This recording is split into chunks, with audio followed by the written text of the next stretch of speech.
She thought I'd never notice. But the moment I found those stained panties, I knew. Every detail, the smell, the freshness, proved her betrayal. There was no heartbreak, just cold, calculated rage. I didn't confront her, not yet. I left the evidence right where she'd see it, alongside my wedding ring. Her perfect life? It was about to crumble. The affair was nothing. It was my revenge plan that would haunt her forever. That day, I walked out of her life, leaving behind the cruel reminder of what she'd destroyed and what was coming next. Sweat dripped from my forehead as I finished another set of chin-ups on the bar in the barn. The scent of fresh hay filled the air, and when I dropped down, 2 barn swallows flew from the rafters above me. This had become my daily routine: work out, go for a run, do more workouts, then take a shower and enjoy a meal of salad and lentils, sometimes with fresh fruit. After exercising, I would tend to the garden and chop wood for winter before heading inside to work on what I hoped would be an important piece for America: my weekly article for the Down East Observer and a column about the good life in Down East. It wasn't a lot of money, but it brought me joy and gave me a sense of calm that I really needed during a tough time in my life. When you have enough to cover your needs and peace in your home, everything else feels more manageable. I have what I consider the perfect home: a 2-story farmhouse from the 1800s with a large barn, a nice garden spot, and 100 acres of land. That land is what drew me in. For a while, I lived in a 2-bedroom condo with a balcony that overlooked the bay and marshes, but it felt too far away. The farmhouse is located in a small town called Winter Harbor, Maine, which has about 516 residents. It's a charming place that feels both friendly and familiar. I think a few new people have moved in since I arrived. It's the kind of small town where everyone knows one another and is aware of the lives of those they might not know well. When I first came to this small town 3 years ago, I was still healing from past hurts. I could have picked any town along this rocky coast, but Winter Harbor had the best lobster roll I had ever tasted, and a real estate agent who really got what I wanted. She showed me a few places, but saved the farmhouse for last. As I walked around the land and stood in the big barn, I knew I had found my home. Not just the farm, but the village, the harbor, and the real estate agent who helped me make it happen. After the sale, we celebrated with some drinks at a local tavern. Then she asked me, "So what brought you to Winter Harbor, Mr. David Bartholomew Higgins?" "David, can you help me with the rest of the groceries in my car? I can't carry a few more bags." I looked up from what I was doing and got up to help my wife with the items she was holding. I set them down on the counter before going to the door of our condominium. The elevator ride down was quick, but as soon as I stepped outside, the hot air hit me. This is really hot, I thought while checking the weather on my phone. It showed 98 degrees, and this was the 5th day in a row of this heat. I grabbed the last grocery bags from her car and went back up in the elevator, having some trouble with the key as I entered our home. Carrie was already starting to put things away, and when we finished, she headed to the shower. "I'm so hot from the heat, even with the air conditioning on," she said, clearly tired. After 7 years of marriage, it still made me happy to see her like this. She was just as fit and lively as when we first met during her time as a collegiate swimmer at the College of Charleston. I was a swimmer from the University of Maine, and her talent and personality really caught my eye. A couple of days later, we went out for dinner and dancing, really connected, and kept in touch as we graduated that May. One day she told me about a job opening at a company where she had interviewed. We both ended up getting jobs in Charleston. Carrie and I dated for the next 2 years while we finished our master's degrees. She earned her MBA in marketing, and I got mine in project management. Soon after, we got married. Before the wedding, I had a serious talk with Carrie's dad. He gave me a prenuptial agreement to sign. Instead of signing it right away, I read it carefully, which did not please him. The document said that if we ever divorced, I would not get anything that Carrie brought into the marriage, including any inheritance. The terms seemed unfair, and the way he presented it made me uncomfortable. "Carl, I can't sign this unless my interests are also protected," I told him. After that, I walked out. 2 days later, he came to our condo with his assistant.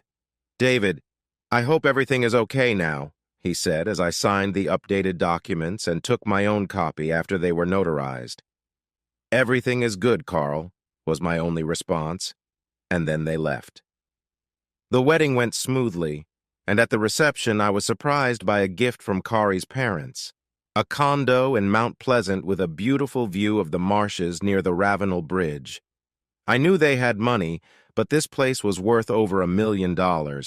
It was in Kari's name because of the prenup, but I felt happy and hopeful at that moment, thinking our life together would be wonderful. At 24, Kari and I began our new lives as a married couple. We were both working hard in our careers. She quickly advanced at her job and became a senior manager within 4 years. Meanwhile, I was promoted to senior project manager at the biotech company where I had started when I moved to Charleston. We both traveled a lot for work, so we decided to wait until our 30s to start a family. During that time, we earned good money, went out to eat, and enjoyed our social life. Everything was going smoothly until one day when I carried the groceries up to our condo. I watched her in the shower. Her dark hair hung down her back as the water flowed over her. I noticed her wet clothes on the floor and picked them up to add to my laundry. As I put the clothes in the washer, I found her underwear and paused. I held a pair of lavender silk panties that seemed a bit different. Hesitantly, I brought them closer and realized there was a distinct scent. What worried me more was that the smell was fresh. It was clear that she had spent time with someone else just before coming home a few minutes ago. I folded the panties and placed them in my pocket. Then I sat down in the kitchen chair. Many people talk about feeling short of breath or anxious when they find out about a partner's unfaithfulness. I just felt sad and empty, fully aware of what this could mean for my marriage. I poured myself a drink and stayed at the table for a little while longer. Kari was finishing her shower and called out that she needed to visit her parents but would be back early. I thought that was fine and think I said something back. I returned to my laptop, looking at my work from before she came home with the groceries. She gave me a quick kiss and left. After she drove off in her car, I stepped onto the balcony of our condo and watched her go. Unless someone had shared unexpected news, everything in our marriage seemed normal.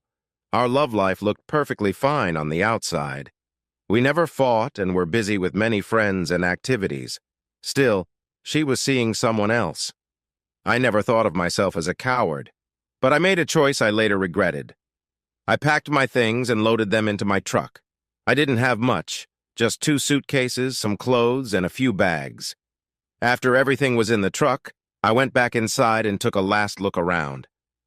Our wedding picture was on the shelf, and I thought about taking it. But instead, I turned it upside down and left it there for her to see. I then placed the proof of her betrayal on the kitchen table. I took off my ring and set it on top as a symbolic farewell. A short while later, I walked out of my home and my old life, heading to a hotel near the airport.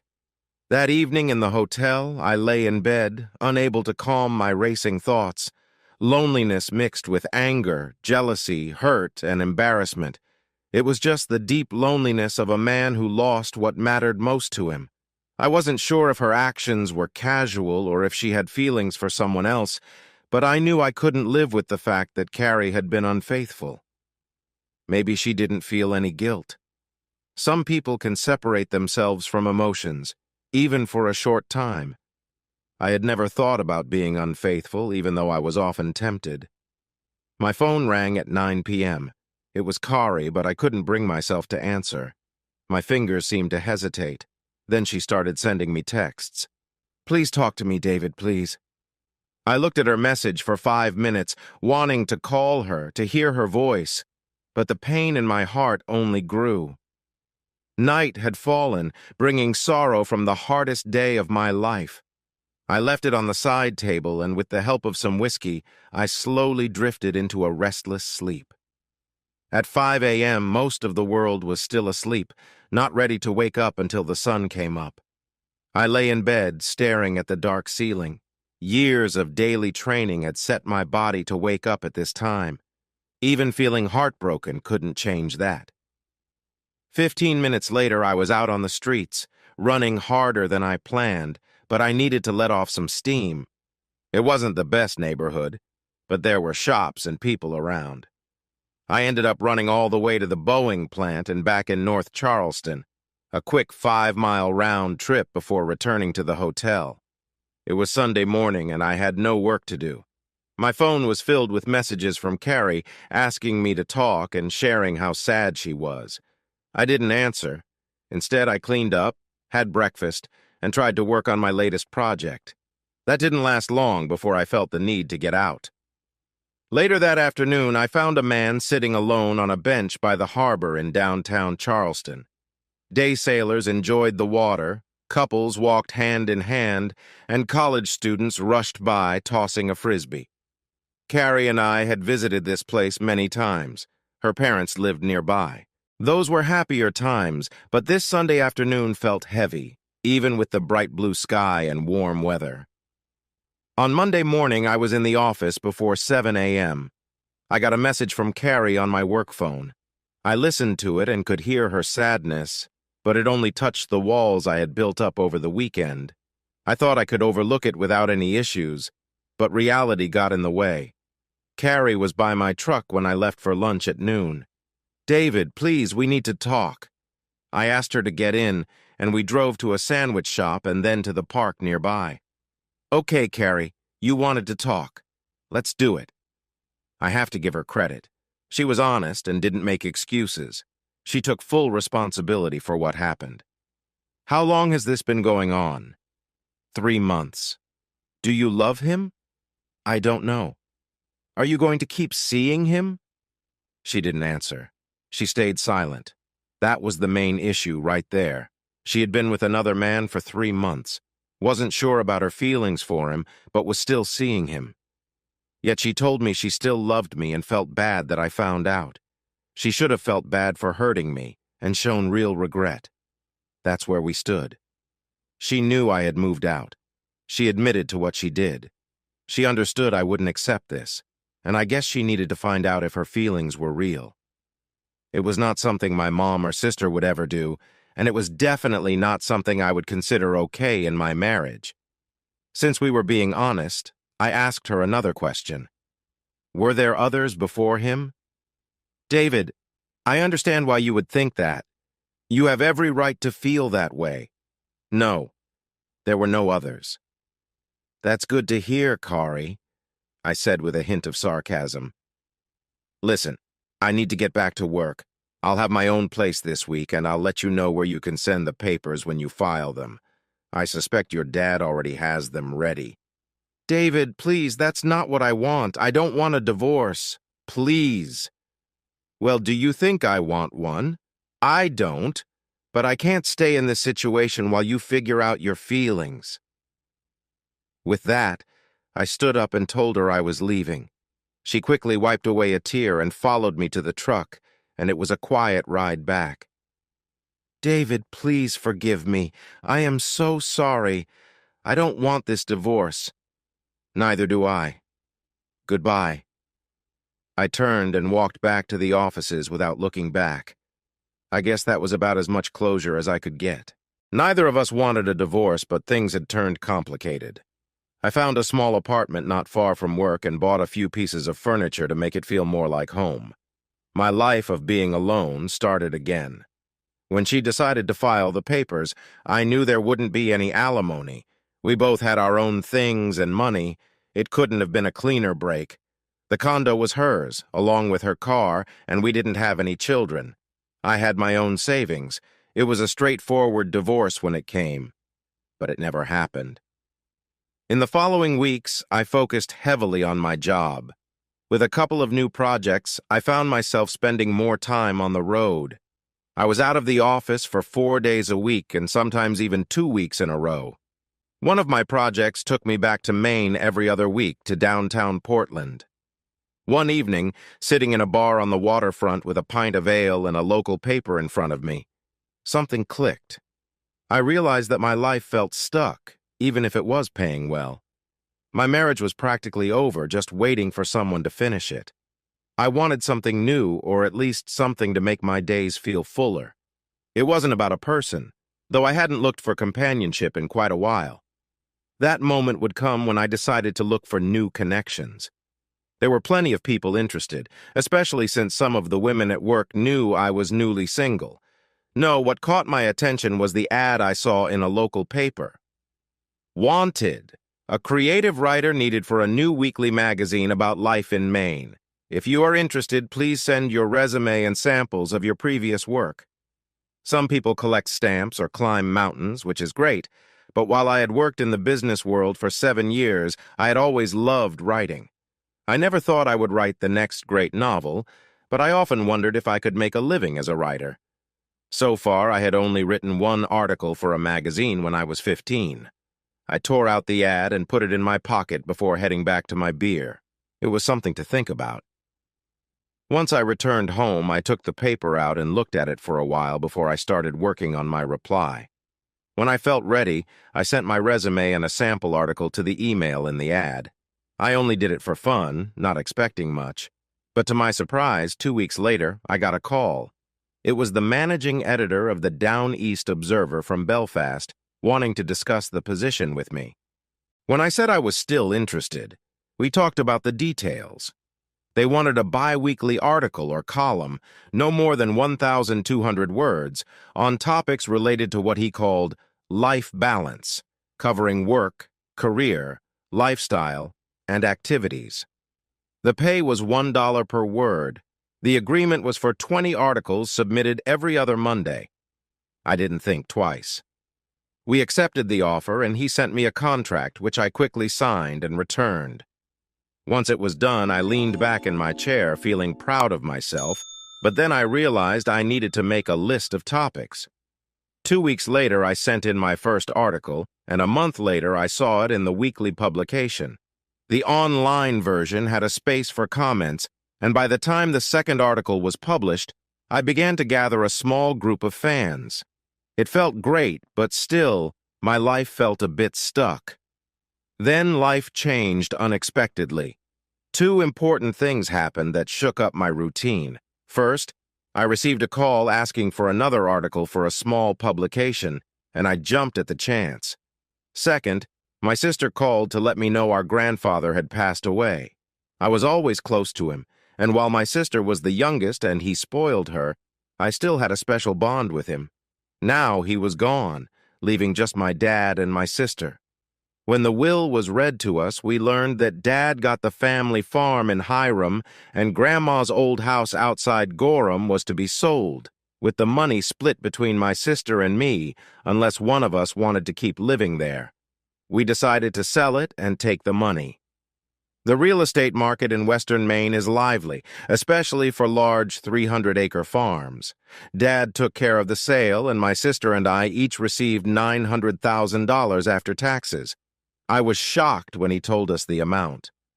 The opportunity I had with the small publication turned into a deal for my article to be published in 8 New England newspapers every 4 weeks for $1,000 per submission. It had been about 6 months since I left the Mount. The condo was nice, and I decided it was time to move on from Kari. I knew she would find someone else, even if he wasn't true love. As for me, I made some friends during those 6 months, but none felt special. On a cool January Saturday morning, I found myself on a bench at the Battery, enjoying the sun and passing the time. From my seat, I could see Carrie clearly, though she couldn't see me.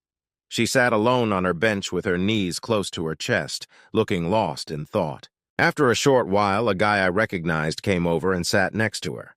She didn't seem to mind, and they both sat quietly, staring out at the bay.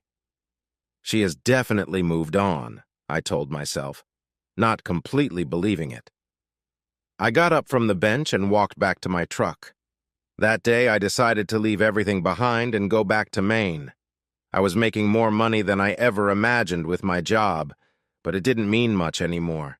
Losing the love of my life hurt, and seeing her with another man opened old wounds. The truth was, I still loved her a lot. Even after 6 months, there was still someone else in her life. So, on that Monday, I quit my job. 2 weeks later, I chose not to renew my apartment lease. With my trailer hitched to the truck, I headed home to Maine. I probably should have waited a few months before heading north. February isn't the best time for starting fresh in Maine. It's the middle of winter. Instead of finding a new beginning, I ended up living with my dad in Hiram until winter and mud season passed. If you've never experienced mud season, you can't truly understand how much Mainers appreciate warm, dry weather when it finally arrives. Tires can get stuck if you venture off the smooth road. The ground can smell bad for a while, and grass can be marked by footprints. But in the end, the late spring, summer, and autumn seasons here are beautiful. I waved goodbye to my dad on May 1st and headed toward the coast, aiming for Bar Harbor first. The cost of staying there surprised me. Everything was just as pricey as what I had left back in Charleston. I had inherited money and had some savings, but I prefer to keep things simple and only buy what I truly need. I stopped to eat and then got back on the road, traveling east on Route 1. By evening, I arrived in Machias and found a small inn with a room available. I enjoyed a dinner of fried clams and scallops, accompanied by a couple of local beers. My next stop was a nearby bar. It was a lively spot. A talented musician played songs on an old guitar, with a harmonica adding some fun to the performance. I ended up buying some drinks for a nearby student from Machias, and after a few laughs, we shared a friendly moment before saying goodbye. The next morning, I felt refreshed. After some quick cleanup, I treated her to breakfast, got her business card, and then said my farewells before continuing east on Route 1. This routine became my life. I drove along the coast, looking for a place to stay each night, and spent my days discovering the local towns. I met many fascinating people during my travels, which made the journey even more enjoyable. I reconnected with someone from Machias just before I drove off the main highway and headed toward Winter Harbor. I found my place in Winter Harbor, a spot where I could feel at ease and figure out who I was and what I wanted from life. I had been writing and sending out my articles as I traveled, which turned into a personal journey shared with my readers. The letters and talks I had built a small group of followers who enjoyed my stories. So I began to settle down and focused on the old farm I had bought. While it was mostly in good shape, older houses always need some work, and this one was no different. I painted, fixed up parts of the inside, added a new barn door, and took in a stray cat that someone left behind. All these projects kept me busy during that first summer and into winter. That first May in Winter Harbor, I started gardening and even got a few hens that laid eggs as I continued changing my life. My hair grew longer, and I was starting to grow a decent beard. One thing I kept doing was exercising. I made a section of the barn into a workout area with pull-up bars, ropes, and anything else I could find to stay in shape. With all the hard work, gardening, and constant activity, I was getting fit and healthy, even more so than during my time as an athlete. Some of my evenings were spent at a local inn and tavern that served their own beer and had regular customers. One of the regulars was a woman named Heidi. She had moved here from Burlington, Vermont to become an artist and author. Heidi and I had been getting to know each other over the past few months. She was a few years older than me, maybe in her early 40s, and had recently gone through a divorce. She did really well after the separation. She bought a big Victorian house right in the village, paying for it in cash. She also spent a lot to make it just how she liked it. It was close enough to walk to the tavern, like most houses in the village.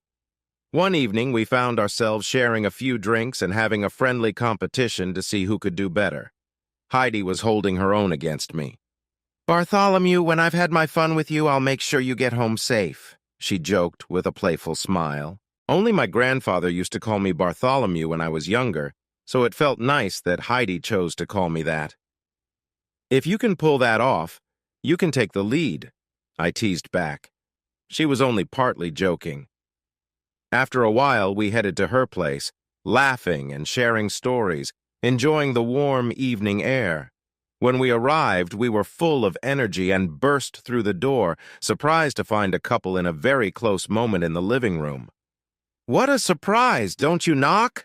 the girl exclaimed, noticing us while her friend looked confused. Heidi laughed, leaning against me, clearly entertained by the scene. I was taken aback by what we saw, but I could only smile at the situation. The young man quickly tried to cover up with his shirt.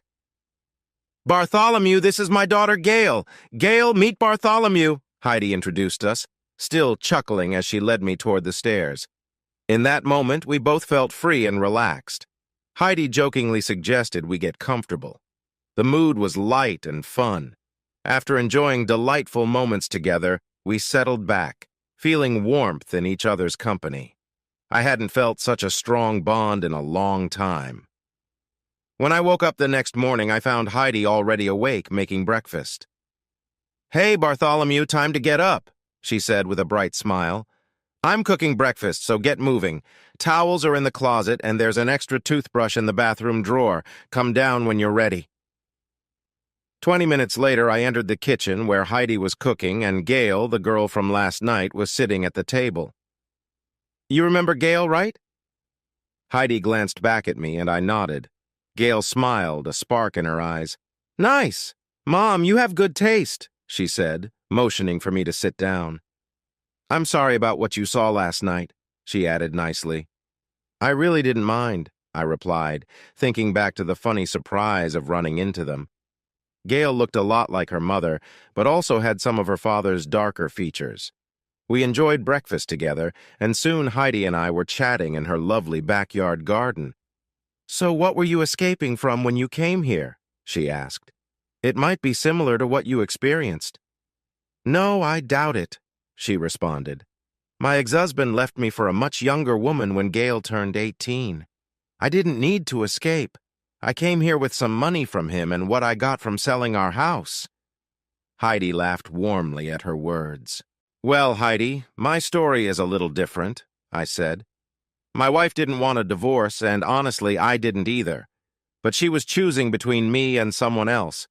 It was hard when I found out she had been seeing someone without telling me. I couldn't accept that. We kept talking, sharing our stories, and discovered common ground in our pasts. Since I basically left the marriage, I'm sure her dad could take care of it. I think Heidi picked up on some bitterness in my words because I could feel it too. "Yeah, all of that. But you did run away, didn't you, and came here?" she asked, looking at me with kindness. "Yep, I sure did," I replied with a light laugh. "I saw her on a park bench with someone else about 6 months after we split and realized I needed to walk away from everything and start fresh." "So she moved on?" "I don't really know. I haven't heard from her, and I still haven't. I just couldn't handle it anymore, so yeah, I guess I ran away." "You still care about her, don't you?" She caught me there, and I knew it. I had always known it. I fell for Carrie after our first date many years ago, and I never stopped caring for her, but the truth is she broke my heart, and I took the easy way out. I told Heidi that, and she offered some wise words. "Bartholomew, one day you might get that divorce paper in the mail, and you'll need to let it all go. Or maybe you'll come back into her life for answers to your questions. Who knows, she might even come here for some closure, or maybe, just maybe, she's waiting for you to come back." I stopped her. "I won't go back to her. I've been hurt here, Heidi." Heidi reached out and gently touched my face. "Kiddo, I understand how that feels more than anyone. I'm just saying that you'll want some closure or answers someday. How and when that happens, who knows? But for now, I enjoy having you around for a beer, and I found out last night that you are just fun to be with." So Heidi and I formed a close friendship after that, enjoying each other's company with a drink every week or so. I learned that Heidi was 41 and Gail was 23. Gail and I had a close and supportive relationship since she was a teenager. We often talked about the importance of being careful and staying safe. As the months went by, my writing work increased with a few more columns and wider readership. My income grew to about $5,000 each month, and I was only spending a third of that on living expenses. Life was becoming easier, so I decided to simplify things again. I changed my diet to see if I could live off what I grew myself, along with the eggs and meat from my chickens. I kept the internet for work and research, but canceled my satellite TV. Instead of driving, I started biking to the village every day. In just a few weeks, I felt healthier and began sleeping well at night. I wrote a column about this experience, and a few weeks later, the Washington Express-Courier wanted to publish it in one of their Sunday issues. It was titled, "Living Simply in Down East One Man's Journey." I didn't write it for fame, but it ended up being popular as many online sites shared links to the WEC article. Soon my email inbox was filled with messages, many from women wanting to connect and support my journey to live simply. I didn't share my address in the article, but the Winter Harbor Post Office set up a box for all the extra mail I started receiving. It was astonishing to see how far the WEC reached. I got letters from people all over the world, some even wanting to stay in touch. The locals at the tavern thought it was exciting to have a small celebrity among them, but I was relieved when the attention began to die down. The best part of the whole experience was starting a blog that got a lot of attention. Some newspapers picked it up in their life and living sections, and my reader base started to grow. Out of habit and respect for my readers, I always made it a point to read the comments and reply when I could. This led to some interesting conversations. One discussion started when I wrote about divorce and broken relationships in our community and how people have adapted. I didn't share all my feelings, but I talked about the hard times we all face. One woman's comments really touched me. "David, your article really moved me. I had a great relationship for years, but I took him for granted. I pushed him away with my choices. When he left, I felt empty and tried to fill that emptiness with someone else, but it didn't work. When everything fell apart, I didn't know if I truly loved him or if I was just lost." She later realized that he was not honest with her, and in the end, she lost her husband and self-respect. Since he left, she hasn't wanted to start a new relationship. This situation has also strained her bond with her parents, who never respected her husband. She now feels distant from them for standing up for him. She ended with a thank you and mentioned she would continue to read my articles.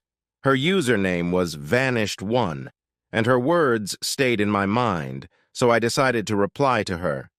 "VO, thank you for sharing your thoughts. I can relate to everything you said. I wish my situation were different, but my ex moved on to someone new. Seeing that made me decide to come back to Maine, as I shared in my story. For me, there is no going back because whatever empty space I had has already been filled for her. That said, if you still care for your ex-husband and he isn't seeing anyone new, maybe you could reach out to him. At the very least, it could bring some closure and understanding between you two. That is something I never had. It still hurts." After I shared my thoughts, I realized someone might think I am the new advice writer. However, I am not. I did start an ongoing email conversation with Vanished1. She gave me her email address, and over the months we became internet friends. I kept our chats focused on writing and never asked for personal details like her name or where she lived. She mentioned she was from the South, which was enough for me. She told me she was following my advice and trying to make things right with her ex, but it was too soon to see if it would work out. Knowing that made me feel good, as it showed that my help could make a difference for at least one couple. In the meantime, I enjoyed a strong friendship with Heidi. We got along very well and understood each other's needs. We both knew it was just a close friendship. We sometimes had dinner together, visited our favorite tavern, and spent time at each other's homes. It was a fulfilling life. Life in Down East stayed good, even during the occasional tough times. One of those moments happened when I went to pick up my daily mail at the post office one morning. Among the letters, flyers, and ads was a personal letter from an old address. I didn't need to guess who it was from. I let the robin's egg blue envelope sit on my kitchen windowsill for several days while I thought about it. I must have held the letter many times before I finally sat at the kitchen table and opened it. When I did, I started to read. Dear David, it feels like forever since I last talked or wrote to you. 3 years, 9 months, 3 days to be exact. I think I've counted every one of those days. I've wanted to send you this letter nearly every day since you left town and went back to Maine, but I didn't know how to start. I know I hurt you deeply, and I still find it hard to express how sorry I am for my mistakes.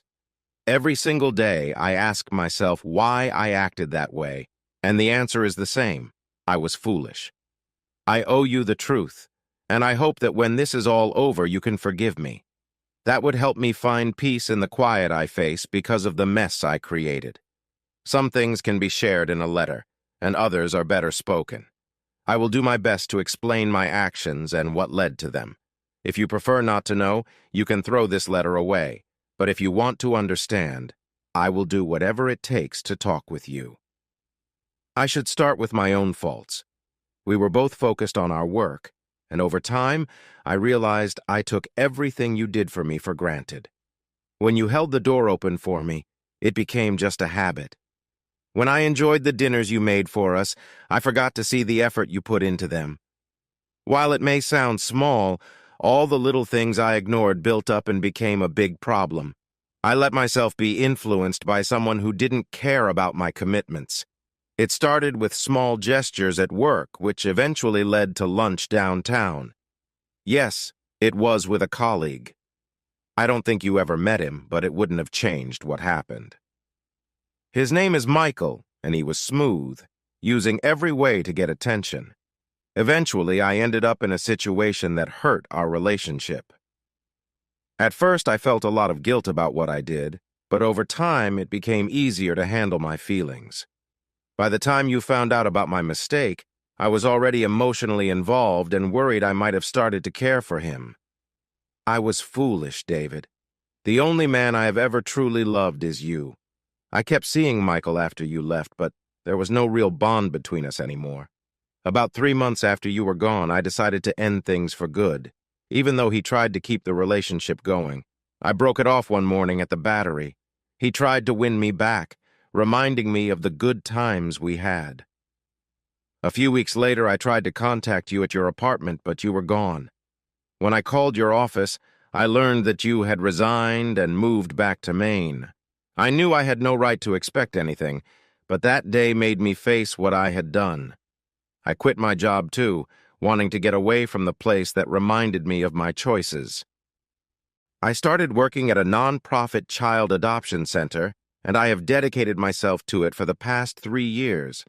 My father was understandably upset, but he eventually accepted it. I know that you and he didn't always agree, and to be honest, I hardly see him anymore.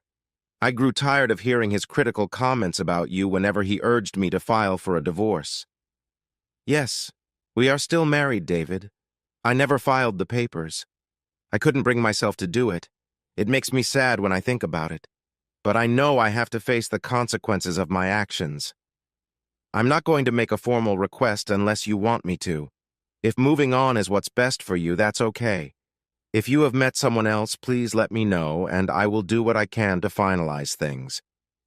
I hope we can sit down together, maybe over coffee, and see if we can at least be friends.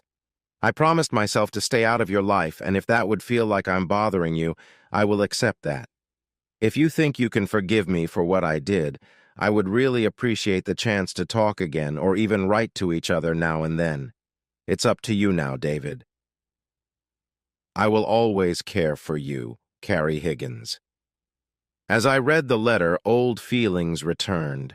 It wasn't the pain of past moments, but the sadness of realizing what had happened in my marriage. The idea of finding oneself is often used but can hide deeper problems. Carrie had been trying to find herself through her connection with another man, but that journey ended our life together. Once more, I felt the heaviness of the past, and many unanswered questions came to mind. Carrie's dedication to her work was clear from her words, and it showed how much her decision impacted her. Now I had to decide if I could reply to her invitation or, maybe more importantly, if I even wanted to. Outside the barn, a soft breeze blew, and I stood under a cool shower. The weather here hardly gets hot, which is nice. I had mostly stopped mowing the grass around the house and let wildflowers and vegetables grow instead. Earlier that day, Heidi had set up her easel to capture the beauty of the natural surroundings. "Perfect," she said, clearly happy with her work. She had been focused on her painting for days, always in the same spot. I hadn't thought about how her creative ideas would include what was around us, but she really valued the beauty of the moment. The scenery outside the house made a lovely and hidden place for us, giving us privacy and comfort. Over time, Heidi and I spent more time together, enjoying the peace of my land. I finally told her about Carrie's letter. She noticed I was uneasy and urged me to deal with it openly. "Bartholomew, why not go down there and talk things over? It seems to me like she is having a hard time moving on and doesn't want to. How do you feel about that?" The silence made her continue. "You see, my young friend, you might not know if you want to move on either. There could still be feelings there, and you won't understand how you really feel until you sit down and talk with your wife. She is still your wife, unless you both agree to end it. Now I want you to know something. You and I are good no matter what. What we have here is more than I ever expected, and I'm happy with it. I could enjoy this for the rest of my life and feel satisfied. My past is behind me, and the only time I'll think about it is if I go to our daughter's wedding. But you have a wife who regrets her choices, and it seems from the letter that she still cares about you. I know you still have feelings for her. Dealing with that will be the best thing for you." She was right, as always, even if her words kept me thinking after our talk. A couple of weeks later, I booked a flight from Bangor to Charleston, arriving late on a Friday afternoon. After checking into the DoubleTree near the airport, I had a meal at the Daniel Island Grill and enjoyed a cold drink with it. As I sat there, I played with my phone, feeling unsure of what to do next. Instead of calling, I drove to the old condo and parked at the medical practices building across the street from her place. Carrie's balcony looked out towards the Ravenel Bridge leading into Charleston, with the parking lot of the medical building in the foreground. From where I sat, I could see what used to be my patio. Standing there were two people, a couple. One was Kari, and the other was a man who seemed close to her. I felt a wave of jealousy and sadness wash over me. Then I realized I was being hypocritical. I had my own relationship and had just spent time with someone the night before. I shouldn't have flown down here without warning. Carrie might have feelings for me, but she also needed to move on. As I watched them on the balcony, I almost left, but that feeling of jealousy pushed me to call her. I dialed her cell number, and as the phone rang, Carrie turned away from the man and went inside. "Hello," she answered. I hesitated for a moment, then she said hello again. "Hi, Carrie. David? Oh, wow, is that really you? I'm so glad you called me. Carrie, I got your letter but didn't write back right away. I thought it would be better to call. Maybe we could meet for coffee or something?" "Oh my God, I've been hoping for a chance to talk to you for so long. Where are you? Are you in Charleston?" "Yes, I flew in this afternoon and got a room near the airport. Are you free this evening?" I knew I was asking a lot, but I needed to know where we stood. She took a moment before answering. "Oh no, David, I can't tonight." "That's all right. Maybe we can meet tomorrow then?" I suggested. "Yes, that would be great. My parents are visiting now, and I know you might not want to deal with that." "Could you come over around 10? I stood outside my car, looking up at the balcony and watching Kari greet a man while still on the phone with me. Maybe it was just the moment, but I found it funny and started laughing. I felt relieved, and my laughter must have caught the couple's attention. Carrie and the man looked down at me, confused at first, but when I spoke, they understood. "Carrie, let's skip coffee. Please send me the papers when your divorce is done. Thanks." I hung up the call, waved at the couple, and climbed into my car, slowly driving away. I heard her calling out to me, asking me to wait, but I just wanted to get back to my home, Winter Harbor, 1,300 miles away. As I drove, I saw little birds peeking out from nests made of mud and straw, sitting on a beam under the barn's huge roof. The mother swallow was nearby, but let me peek in at her 4 baby birds whose beaks opened wide, waiting for food, so I paused to watch for a moment during my break. "You know, if you keep hanging out up there, you might hurt yourself someday," she called to me. She had just finished a workout and was getting ready for a tough swim with a friend. It was a difficult swim for someone new, but she was skilled at it, practicing for 2 years after I helped her with her technique. I got down from my spot and watched her move through the garden, checking back to see if I was watching. She knew I was. When I went back into the house, my swimming student was off to her next challenge, and I made a cup of tea to enjoy while I thought about my next writing task. "Bartholomew Higgins, have you tried on your tux yet?" Heidi called from upstairs. "I thought you wanted a special wedding," I replied. "I think the images would be too much for any future kids to see, don't you think?" She was right, even if I couldn't picture any kids witnessing such a moment. Of course, Gail might have different thoughts on this, which needs some explanation. When I got back from Charleston a couple of years ago, I felt like I had a new outlook on life. My hair was long, reaching my shoulders. I was living simply well, mostly, and I had a good friend who painted in my garden. I write for a living and have followers online who give me advice and encouragement from places like Poland. I live in an old white farmhouse from the 1800s. I heat it mostly with wood in the winter and cook on a wood stove outside. I'm just so different from the person I was when I left Charleston a few years back. This new way of thinking helped me to let go of the fake love I had created around my first marriage. I wanted a real connection, and I could only find that in Winter Harbor, far away from Charleston, Kari, her family, and the heavy memories of my past. To me, that's what happiness looks like, so I returned to a place I called joy. But then life has a way of surprising you, and not always in a bad way. Heidi and I had a wonderful friendship, and we both knew it could grow into something more in the future. She had become my best friend, but not my wife. About 6 months after I came back, Heidi met a man through a sale of her paintings. He was just what she wanted in a partner, Maynard Follansby from Clark's Harbor, Nova Scotia. We sat down one evening and had an important talk. After a while, she introduced me to him. He's a wonderful person, and over the last year we've become good friends. He even asked me to be part of his wedding party. Unfortunately for him, Heidi had already asked me to walk her down the aisle, which I happily agreed to. He understood our connection. About a year ago, life took an unexpected turn. I was in my study working on a draft when Gail came rushing into the house. I had been helping her with swimming, and she had started using my barn gym for workouts. "Bartholomew, we're going to the tavern. Come on, let's get ready. I'm hungry," she said. She called me by my middle name like her mother did, and I didn't mind at all. In fact, I was happy with any name she chose. So, of course, I went to the tavern with her. We had a great time, and for the next several weeks, we kept going out together. One evening, things felt different.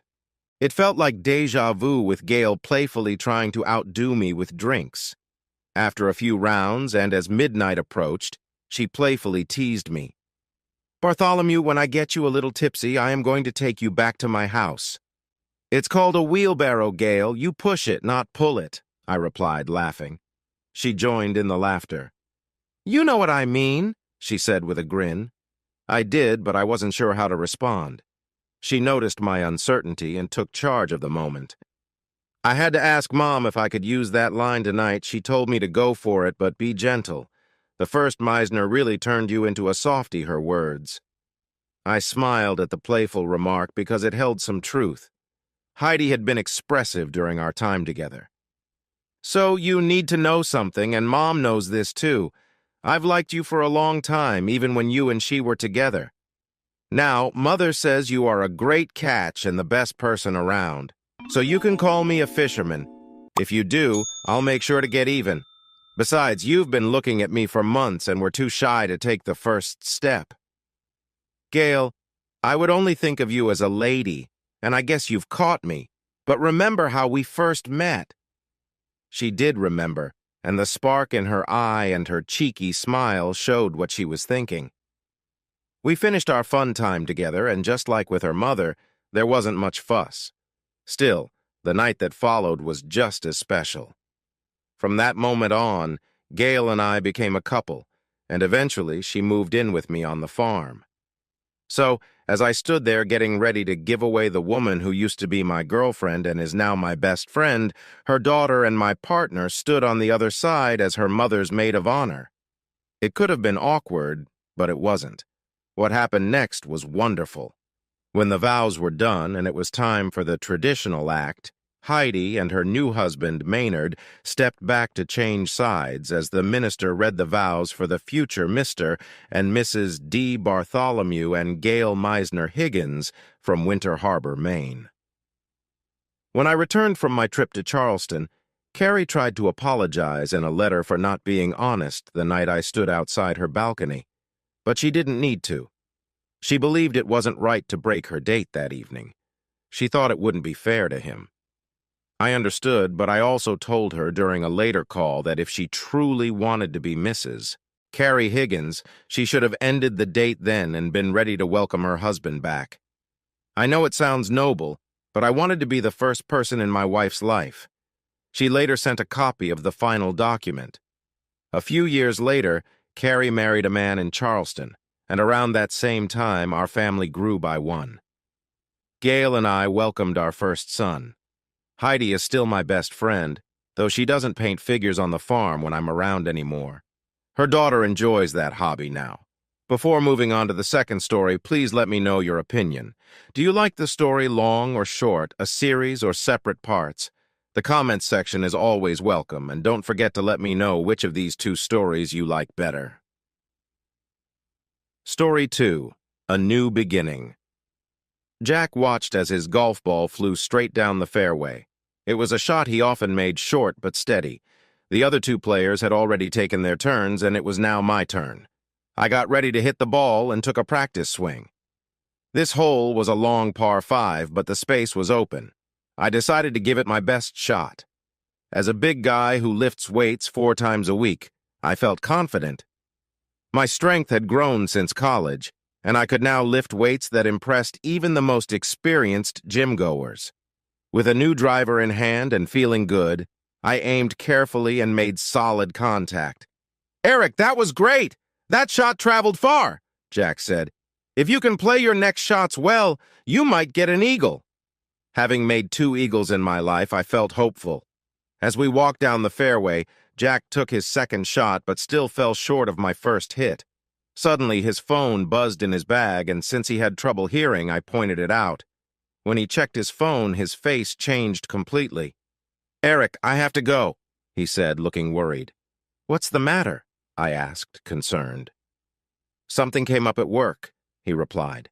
"Please take me back, Eric. I hate to ask, but I can't share the details right now. You can take the rest of the afternoon off once I'm back at the office." Jack was my boss and the owner of Whitman Enterprises, where I had worked since college. I was the vice president of production at this family business that focused on custom-designed pumps. Jack's daughter Allison and I often worked together, and I had been thinking a lot about the recent news of a possible buyout by a Swiss company. I drove him back to the office and then headed home. As I waited at a traffic light on an old cobblestone street, I noticed an elderly woman starting to cross in front of me. My heart dropped as I saw her stumble and struggle to stay on her feet before she fell. I quickly got out of the truck and knelt beside her as she called out for help. "I'm so sorry," I said, feeling worried. "I'm here to help. Can you tell me where you're hurt?" "Everything hurts," she replied, her voice shaky. "I think my arm is hurt badly and I'm worried about my groceries." Her situation worried me deeply. "I'll take you to the hospital," I promised. "Just hang in there." "I can't go to the hospital," she gasped, looking frightened. "I don't have insurance." My heart ached for her. She was a small lady, maybe in her 70s, with a gentle face. I thought of my own mother and wished someone would help her if she were in the same situation. "I'll make sure you get help," I insisted. "We'll go to the hospital and I'll help with the costs." "Thank you, young man," she said, tears in her eyes. I carefully helped her into my truck and made sure she was secure. On the ride to the hospital, she introduced herself as Samantha Groves and talked about her life as a widow. When we arrived at the emergency room, I went inside with her and told the staff about her needs. They quickly took her in for care. Even though the staff suggested I leave, Samantha wanted me to stay with her. I offered to get her phone from my truck so she could call someone. When I returned, she looked upset. "I'm out of minutes," she said, her voice shaking. "Here, you can use my phone," I said, showing her how to use it. She quickly called someone named Cecilia and explained what was happening while tearfully trying to stay calm. "I'm at the hospital. A kind man is with me," she reassured Cecilia. I stayed close, hoping my wife, Cindy, who worked as a physician assistant in the emergency room, would arrive soon. I looked out and saw Rachel. "Where is Cindy?" I asked her. "This lady needs help." Rachel looked a bit embarrassed. "She went to lunch. I called her. She'll be here shortly." "What do you mean she went to lunch? She just got here." Cindy worked from 3 to 11.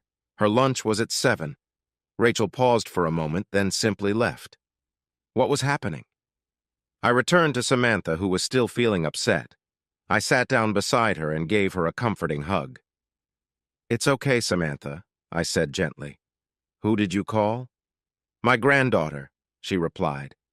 "She's in college. She just finished class and will come soon. You can leave if you want." "No way," I said. "I'm off work. Today will be better than you think. You made a new friend today and you'll be fine. Your granddaughter is on the way and you'll have a cast on your arm so you can take it easy for a while." She smiled and hugged me back. Then I heard a voice behind us. "Who's your new friend, Grandma?" I turned to see a young woman walk around the curtain to greet Samantha. "I don't know his name," Samantha said. "I've been so upset I forgot to ask. I think he's been helping me. I'm not sure where he came from, but he feels like a nice surprise." "My name is Eric Hollister," I introduced myself. "You must be Cecilia." I was waiting at the crosswalk when I saw Samantha fall and brought her here. I peered out from behind the curtain and saw Rachel avoiding my stare. "Go find Pierce," I told her. "If someone isn't here in 5 minutes to help this lady, I'll raise concerns at the next meeting. Where is Cindy?" "Dr. Pierce went to lunch with her," she replied. "Well, that's just great," I said, feeling frustrated. "Call Olivia," I said. "Your daughter is just an intern," Rachel replied. "Can she give medicine and set up a cast for this lady?" I asked. "Yes, she can do that," Rachel admitted. "Then call her," I instructed. I went back to sit by Samantha. "My daughter is an intern here," I explained. "She'll be here soon." I couldn't stop thinking about Cindy and Dr. Pierce having lunch together. What was going on? Cindy knew I wouldn't be happy about it. We had been dating for about 6 months the first time I met Cindy. We were assigned as lab partners in biology. She was beautiful, with dark hair and bright blue eyes. I asked her to grab coffee after our lab, which led to dinner and a movie. Not the most creative first date, but I was 19. At her door, we shared a friendly hug goodnight. As we got to know each other better, I was surprised at how close we became. I cared about her a lot, and as the months passed, we spent many wonderful days and nights together. Things changed one afternoon when I unexpectedly saw her with George Cooper at a nearby restaurant. They were sitting together in a booth, and it seemed like they were more than just friends. Feeling hurt, I went home without talking to her.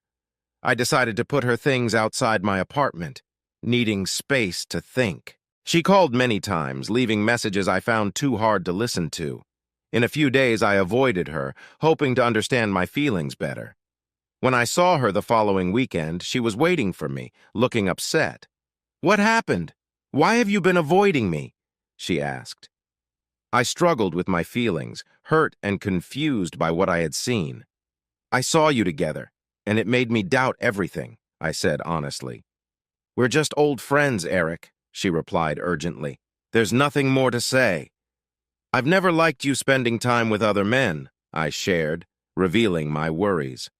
"You're being unreasonable," she replied, sounding frustrated.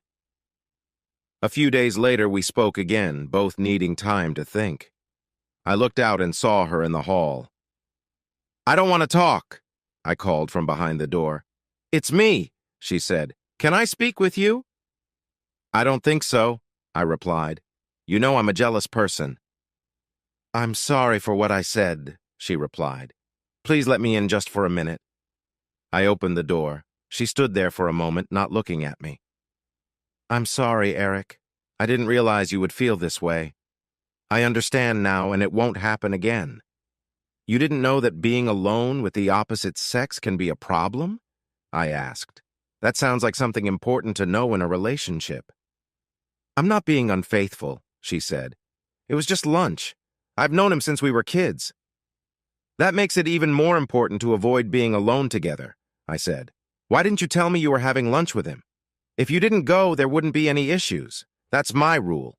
I avoid it, and I expect the same from anyone I'm with." "Okay, I understand. I'm sorry. It won't happen again." "Okay, I forgive you," I told her. I started to walk away, but she followed me. "Is that it?" she asked, surprised. "You're just going to walk away?" "I'm a jealous person," I replied. "It feels like we don't see things the same way, Cindy. The fact that you didn't think it was wrong to have lunch with him and not tell me makes me wonder if this is going to work." "Eric," she said, her voice showing her frustration, "I'm truly sorry for everything I said and did. Do I mean nothing to you? I've been with you for months. Don't you know I care about you? Are you really going to end things just because of lunch with someone I've known forever?" I thought about it for a moment. "Maybe that is a bit much. I'm still upset, but we can try to figure it out. If you are going to have lunch with others, just let me know beforehand. I'll do the same." In the end, we sorted it out, and it became a small issue until our senior year. I wasn't really into campus life. I was focused on my studies, and most students didn't seem worth my effort. I had a few friends, one of whom was Patrick Kelly. He loved football, and after some persuading, I finally agreed to go to a game with him. We didn't sit in the student section because his dad had season tickets, and we got good seats right in the middle. After the game, I saw Cindy in the student section. I hadn't known she was there, or I would have invited her to join us. She was laughing with some friends, and just as I thought about going over to her, she started walking down the steps with a guy. I hesitated when I recognized him, George Cooper. He had been injured this year. When Cindy saw me, our eyes met, and I decided to walk away, hearing her call my name as I left Patrick behind. In the parking lot, she caught up to me and held my arm. "Eric, please, that wasn't what it seemed. I interrupted her. "I don't want to hear it, Cindy. Please let go of my arm." "Can we talk?" she begged, her voice shaking. "Just let me—" "I asked you to let go," I said. She loosened her grip and I started to walk away. She stepped in front of me. "You're not leaving until you hear me out," she said, her eyes shining with emotion. "Goodbye, Cindy," I replied, walking around her. She tried to reach out to me many times until the semester ended, but I didn't answer or listen to her messages. I even kept away from her visits to my apartment, choosing instead to stay with Patrick until the semester was over. During the Christmas break, I stayed with my parents and asked them not to let her in if she came by. After that, I changed schools and moved to one that was 50 miles away. My parents were unhappy with my choice, but I didn't mind. After graduating, I found a job near Austin and moved into an apartment. Sometimes I would hear about her from friends, but we never met up. 6 months after moving back to Central Texas, her father unexpectedly visited me at work. I saw him by my car and thought about going back inside. However, I took a deep breath and walked over to him. "Eric, I know I'm the last person you want to see, but as a father, I need to reach out. I care about my daughter, and I know she made a mistake. She still loves you, and she's been having a hard time. She's lost weight, she doesn't sleep well, and she hardly goes out. Please, just talk to her. We all miss her," he said. I felt sorry for him. This situation wasn't his fault, and I had always respected him. "All right, Mr. Peterson," I replied. "I don't know what good it will do. Cindy and I have talked about this. I thought I was clear before. She sees things differently, and I'm not sure how to fix that. I understand, he nodded. But please, just give her a chance. Listen to what she has to say. That's all I'm asking. Thank you, Eric. I owe you one. You don't owe me anything, Mr. Peterson, I told him. You taught me how to play first base. I'm the one who owes you. Tell her I'll be back home and pick her up at 6 on Friday, okay? We went to Cheddar's and I paid for her dinner. I had heard it all before. I didn't want to hear it again. I knew I was going to hear about it, whether I wanted to or not. George is a really nice guy, she said. Cindy, were you going out with me or not? I asked. You know I was, honey, she tried to be charming. There seems to have been some doubt, I told her. I saw you two at Chili's. You were sitting close and he had his arm around you. We're just good friends, she replied. If you'd get to know him, you might like him. I really want you both to be friends. We talked about that. It won't happen again. We're not going to be friends, I told her. We're not together because of your friend. What do you mean? She stammered. I'm not getting back with you, I said. I told you before that if you were ever alone with him again, we were done. I guess you didn't believe me. Why are you being so difficult? She snapped. It was just lunch and a ride home from the game. He's a nice guy. No, he's not, I told her. I don't know what I ever saw in you. This was a bad idea.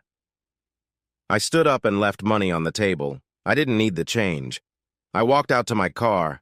I didn't realize she was following me until I hit the remote. Luckily, I only pressed it once, and the passenger door stayed locked. She tried to open it, but I got in and started the car. She quickly came around and opened my door. Are you just going to leave me here? She yelled. I'll call you a cab, I said. We need to talk, she insisted. No, we don't, I told her. Maybe you can talk to Cooper. He's such a nice guy. I'm sorry, she said. I didn't think it would upset you. I won't be alone with him again. Too late, I replied. That should have been decided last time. You don't respect me or anyone else but the nice guy. I'll just take care of myself and find someone who values me. Have a good life, Cindy. I called her a cab. I'm a nice guy despite everything. I didn't see or talk to her for 3 weeks. When I finally went back to my parents' house for the weekend, I got surprised. They probably watched too many advice shows. Mom called me while I was driving home and asked me what time to plan dinner. Not knowing their plan, I told her. They even parked their cars down the street. When I got home, I picked up my suitcase and laptop and went inside. Dad met me at the door and took my suitcase. We went upstairs, dropped my things, and he said Mom and my sister were in the den.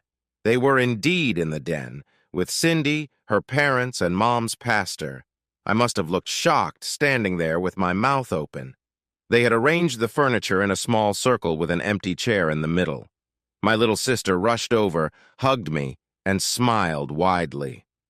I loved Chris. She was 15 and so sweet. She took my hand and led me to the center of the circle. Pastor Robin seemed like the main speaker. He always stood too close when he talked. Eric, we all have something we want to say, and we're here to listen to you too. We know you're upset and we understand, but we think you're being unreasonable. I glanced around, and they were all smiling and nodding at me. I love you, honey, and I want us to be together forever, Cindy said sincerely. Just hear us out, and then we'll hear you. Then it was Dad's turn. Son, do you realize that your mother has male friends and I have female friends? There was a pause.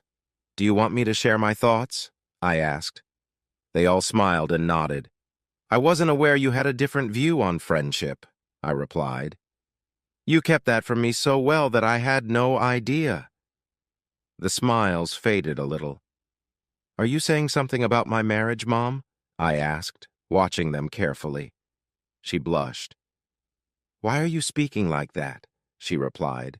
There's no need to be disrespectful. That's not what your father meant. We have friends of different genders. Everyone does. All right, can I speak now? I asked. Cindy's dad joined in. Robin and I care about you a lot, Eric. Cindy loves you completely. She is loyal to you, and asking her to leave her friends is just not fair. You aren't really thinking about ending things with her just because Cindy has friends, are you?" There was a brief silence. "Can I talk now?" I asked. They all smiled and nodded. "Okay, this has been interesting," I said. "I appreciate you being here to talk to me. I can see how I've overreacted. I just need to go to my room and think for a bit. Please wait here. I'll be back in about 10 minutes. The happiness on their faces was hard to watch. I stood up, and Cindy came to give me a quick kiss on the cheek. Chris was looking at me strangely. I walked up the 3 steps out of the den and then the 7 stairs to my bedroom. I got my suitcase, and Chris took my computer. She had followed me. We went outside and put them in the car. "You aren't coming back, are you?" she asked. "No, sweetheart." I hugged her. "I love you, but I need to move on. Call me and I'll come and get you. We can go somewhere, just us." "Okay, Eric," she replied. "I love you too. I'm sorry they made you feel uncomfortable." "Not your fault, dear," I told her. "See you." I gave her one last hug and backed out of the driveway. I rolled down the window. "Take a walk, honey," I said. "Give me a little time to leave town." She nodded and walked down the street. 20 minutes later, my car notified me of an incoming call. It was Mom. "Hi, Mom," I answered. "Where are you?" she asked. "Where is Chris?" "Is she with you?" "She's out for a walk," I replied. "I'm just passing through Hillsboro." She hesitated for a moment. "But you said you'd be back soon." "Yeah, I know, but I changed my mind," I explained. "You can go on without me." "Oh, Mom, from now on, Chris is the only one I want to hear from. Please don't write or come to visit. Bye, Mom." "Eric, wait," she pleaded. "I love you and I'm sorry. I just want what's best for you. Let me talk to you." "Don't you think I can decide what's best for me?" I asked. "Goodbye, Mom." I hung up. A minute later, my phone rang again. I didn't pick up. I got 5 more calls in the next 5 minutes, and I ignored all of them. The 6th call was from Chris. "Hi, kitten, are you okay?" I asked. "Sort of," she replied. "They told me to call you, Eric." Suddenly, I heard Dad's voice. "You should be ashamed." I stopped him. Maybe my family would be interested in marrying Cindy. They were all so reasonable. Perhaps a group marriage could work, except for Chris, of course. Over the next 3 days, I must have received 100 calls. My assistant at work left piles of messages for me every day, morning, afternoon, and evening. I listened to all the voicemails, read everything, and even checked my emails. They were quite amusing. Cindy's family was unhappy, and so was she. My parents were upset at first, too. I didn't hear much from Dad, but Mom's mood changed quickly. Her voicemails were filled with tears, and her messages turned desperate. After a couple of hours, she was all about apologies. Cindy became more and more upset and apologetic as well. She begged me to talk, see her, or meet with her, anything. She promised she would change and make things right. Everything would be different. If I didn't like one of her friends, she promised to never see them again. All I needed to do was give her another chance, and everything would change. She just didn't understand. I guess none of them did. I have my own rules. I have friends who are women, too. Since I had been with Cindy, I made sure not to spend time alone with them. That can lead to problems. Sure, I had work and social interactions with women besides Cindy, but I didn't invite them to lunch or dinner.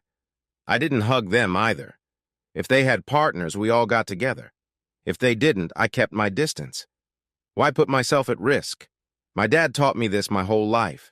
You date your friends. You marry the ones you date. It's a careful choice. All this talk about, "I didn't mean for it to happen," or "it just happened," makes me feel sick. I chose to be loyal, and I wanted my partner to feel the same. If it sounds like I'm rigid, you're right. I am. I went on a few dates the next week and had fun. It was nice to have some space from Cindy. I drove back to McKinney and stayed at a hotel that weekend. I picked Chris up to take her to Six Flags. She came running out and jumped into the car as soon as I arrived. "You should hurry," she said. It was too late. Mom came jogging down the sidewalk as I began to back out. I rolled down the window. "What do you want, Mom?" I asked. "Promise me you won't drive off until I say," she replied. I sighed. "Okay, I promise. What's up?" She leaned in and hugged me. "I wanted to say I'm very sorry," she said, tears in her soft brown eyes. "I should have respected you more, Eric. I love you so much, and it hurts not talking to you. You're my only son, and I'm asking you to forgive me. Please don't shut me out." I gently touched her cheek. "What are you doing next Saturday?" I asked. She looked hopeful. "Nothing," she said. "Do you want me to help with something?" "How about I come to pick you and Chris up?" I suggested. "I'll take you to IKEA in Round Rock. Mom loved going there. After that, we can take Chris to the outlet stores and have some dinner." Her smile was bright and cheerful. "10 sounds good," she said. "We'll be ready, right, Chris?" Chris was really excited about the outlet stores, though she was less thrilled about IKEA. But she wanted to join in. We had so much fun at Six Flags, and I was looking forward to the next weekend. Work had gone well for me that week. I had just started my job and had a lot to learn. I figured out some issues at the foundry, and Jack praised my work. That was also the week I met his daughter, Allison. I drove to McKinney and parked in the driveway. Mom and Chris came out all cheerful and hopped in. "Eric, I want to say I'm sorry again," Mom began. "Let's just move on from that," I replied. "Let's go shopping. All the clothes are on me. But Mom, if you buy any furniture, I'm not bringing it home." She laughed, and we headed off. We stopped for burgers, and it was a nice day. I did end up bringing home some furniture. It was just lamps, but I told her she was on her own when it came to putting them together. The instructions were confusing. On the way home Monday, I stopped by my favorite bar for a drink. When I walked up the stairs to my apartment, I saw Cindy sitting on the top step. I almost turned around, but I decided to go inside. This was my home, and I wasn't going to let her make me leave. I sighed and kept going up, wondering what she was doing there in the middle of the week. She was finishing her last year of school to become a physician's assistant. "Can I come in and talk to you?" she asked. "What do you want, Cindy?" I answered. "I thought things were pretty clear." "They are," she said. "I just want to make them more complicated." I had to smile at that. "I prefer things to be clear," I told her. I sighed, knowing I just needed to face this. I opened the door and stepped aside for her to come in. I sat on the sofa while she took a chair in front of me. "I want another chance," she said. "That's not going to happen," I replied. "Why does everyone else get one?" she asked. "I wasn't with anyone else," I explained. "They felt bad and apologized." "So do I," she said. "I've said sorry so many times. I'm sorry, Eric. I didn't know you felt this way. How can I fix this? I'll do anything." "What do you mean, I didn't know?" I questioned. "I told you how I felt." "I was foolish," she said. "I thought you were joking. It sounded so amazing to me that I couldn't believe you were serious." I raised my hands in frustration. "Do you know how tired I am of hearing amazing? Maybe I am amazing. That's just who I am. I'm fine with that. If you can't handle it, there's the door. I don't think it's too much to ask my partner not to spend time alone with other men. That seems reasonable to me. If that seems unreasonable to you, then that's just who I am." "I understand now," she said. "What can I do to make things right? What can I do so we can be together?" Cindy looked different. Her usually bright hair seemed dull and she appeared worn out. Her eyes were filled with tears. "If you start crying, I'm getting up and leaving," I warned her. She sniffled a few times and dabbed her eyes with a tissue. "Eric, I'm so sorry," she said. "I didn't want this to happen. I went to the game with friends and he was just there. We all chatted and had a nice time. He was just going to give me a ride back." "Okay, I believe you," I said. "So why won't you talk to me?" She seemed confused. "I'll talk about anything except us," I replied. "I didn't think you wanted to discuss anything else." "I don't understand," she said hesitantly. "I do want to talk about us. If you think I was just there for the game, what's wrong with that?" You were leaving with him, I replied. I know work can get busy, but my friends don't ride with other men like that. I thought I made that clear. I don't spend time alone with other women, and I don't want my girlfriend to be alone with other men. It was just a ride, she argued. How did you get to the game? I asked. With Julia, she answered. Why weren't you coming back with Julia? I wanted to know. She looked surprised for a moment. I don't know, she said softly. I do, I told her. He was trying to keep you away. That's how it starts. You let him, knowing I wouldn't like it. Okay, I see that now, she admitted. I was naive. I can learn, Eric. I understand now. Do guys really do that? How did we get together? I asked. You asked me to grab a bite after class, she responded. Who were you with? I continued. Julia and Robin. You got me alone, didn't you? Exactly. That's how it works. I had you one and on, and that's how connections are made. That's what he was trying to do. I let him do that, didn't I? Yes, Cindy, you did. I can't accept that. I can't always be there to make sure you're not alone with someone. That's your choice, and you haven't handled it well. I'm so sorry, she said. I didn't see what was happening. It all makes sense now. He's been calling me ever since. Eric, if you give me another chance, I promise I won't let it happen again. I gave you another chance before, I replied. You messed it up. Yes, but I didn't get it at the time, she insisted. I couldn't understand why you reacted that way, but I see it now. I won't let that happen again. Okay, if I believe you, what happens next? I asked. Will you go out with me on Friday? She asked, looking away. Sure. What time? I replied. I still had my doubts about her, and those feelings stuck with me until I overheard something. On my way home from work, I stopped at the grocery store to grab a couple of bottles of wine. The liquor section had tall shelves that blocked my view. When I turned into the aisle I wanted, I saw a couple of guys on the other side. One of them was George Cooper. They were talking more loudly than they should have. What happened to that girl you were seeing? The guy I didn't know asked. You mean Cindy? Cooper replied. Yeah, she was something else, the other guy said. She has a tough boyfriend, Cooper said. I almost connected with her when he saw us together. He got really upset, and now she won't even talk to me, but I'll keep trying. She says she'll never speak to me again, but I'm not giving up. That surprised me. Cindy was keeping her promise, which I admired. She had the opportunity and made the right choice. I felt much better about moving on. I also had issues with Cooper. It's hard to reach out to women when you can't use one arm. He lost his sports scholarship that year. That was 27 years ago, and until about 5 years ago, she had kept her promise. Then someone gave her a book. It was about relationships, and Cindy became really enthusiastic about it. Suddenly, there was all this talk about understanding our feelings. She explained it to me. Men and women see things differently. I was stunned. Who knew? Did I need to pay to hear something so obvious? I thought I understood that the first time I saw a girl. There was a lot of talk about how men often didn't really understand women. Many women felt overlooked because their partners didn't pay attention to their feelings. Some believed they could take charge of their lives by sharing what they needed emotionally. She had many ideas about how to improve things. We spent hours discussing different topics during our meetings. We even got a bookshelf filled with self-help books. We watched movies that aimed to show me how to be more understanding. She would mark important parts in the books for me to read.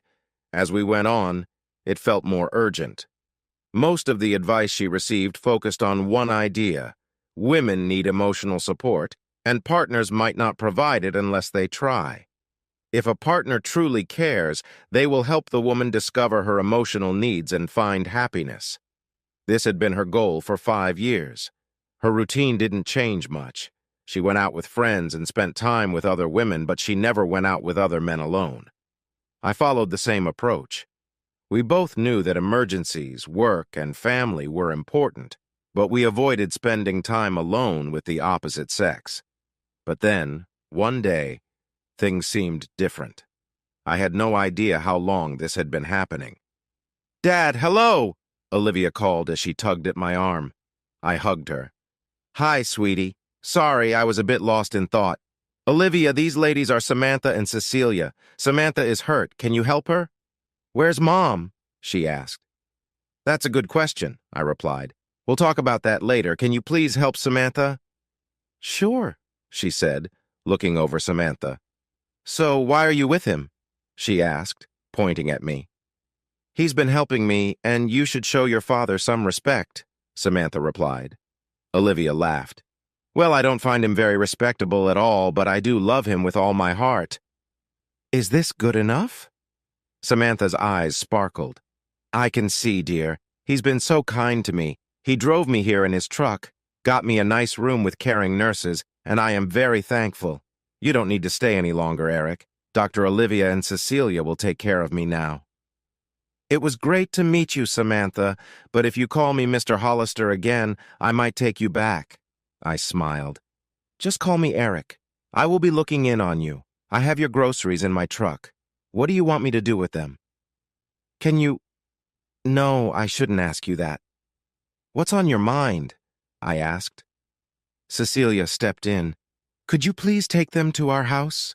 We don't want them to go bad. Her grandson is there, and he will let you in. She walked me to the door and gave me the address.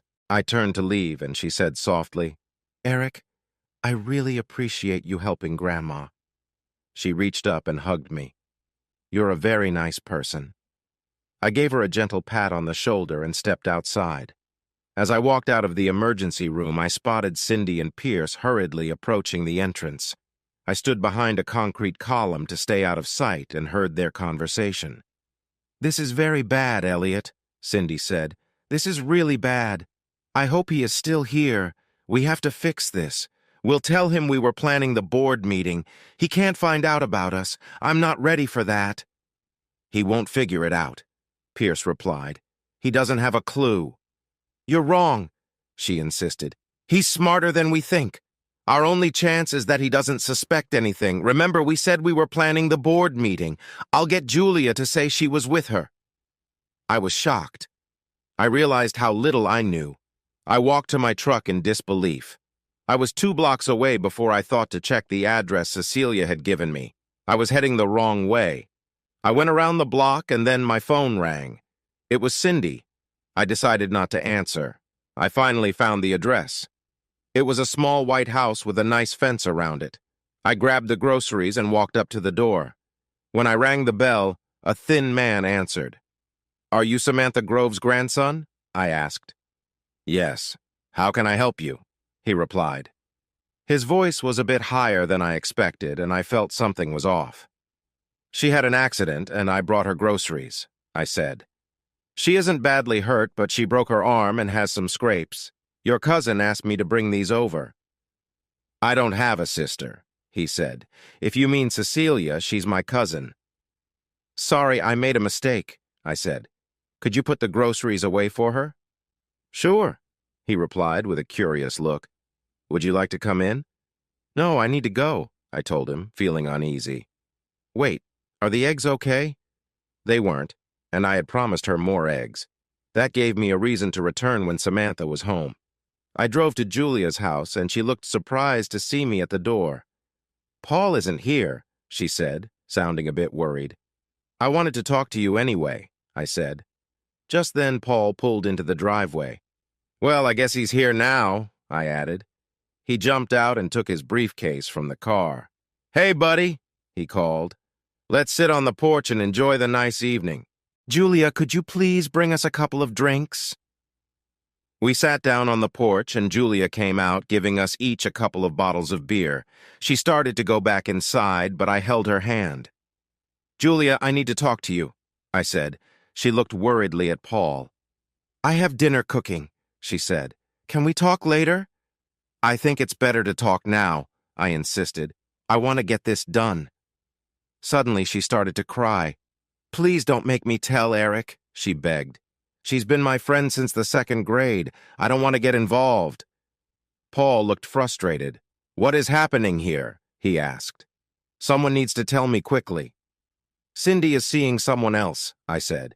She has Julia helping her keep it a secret. There's more to this, but I don't know everything yet. Julia, is that true? He asked her. Yes, no, I'm not helping her, Julia cried. I told her I wouldn't.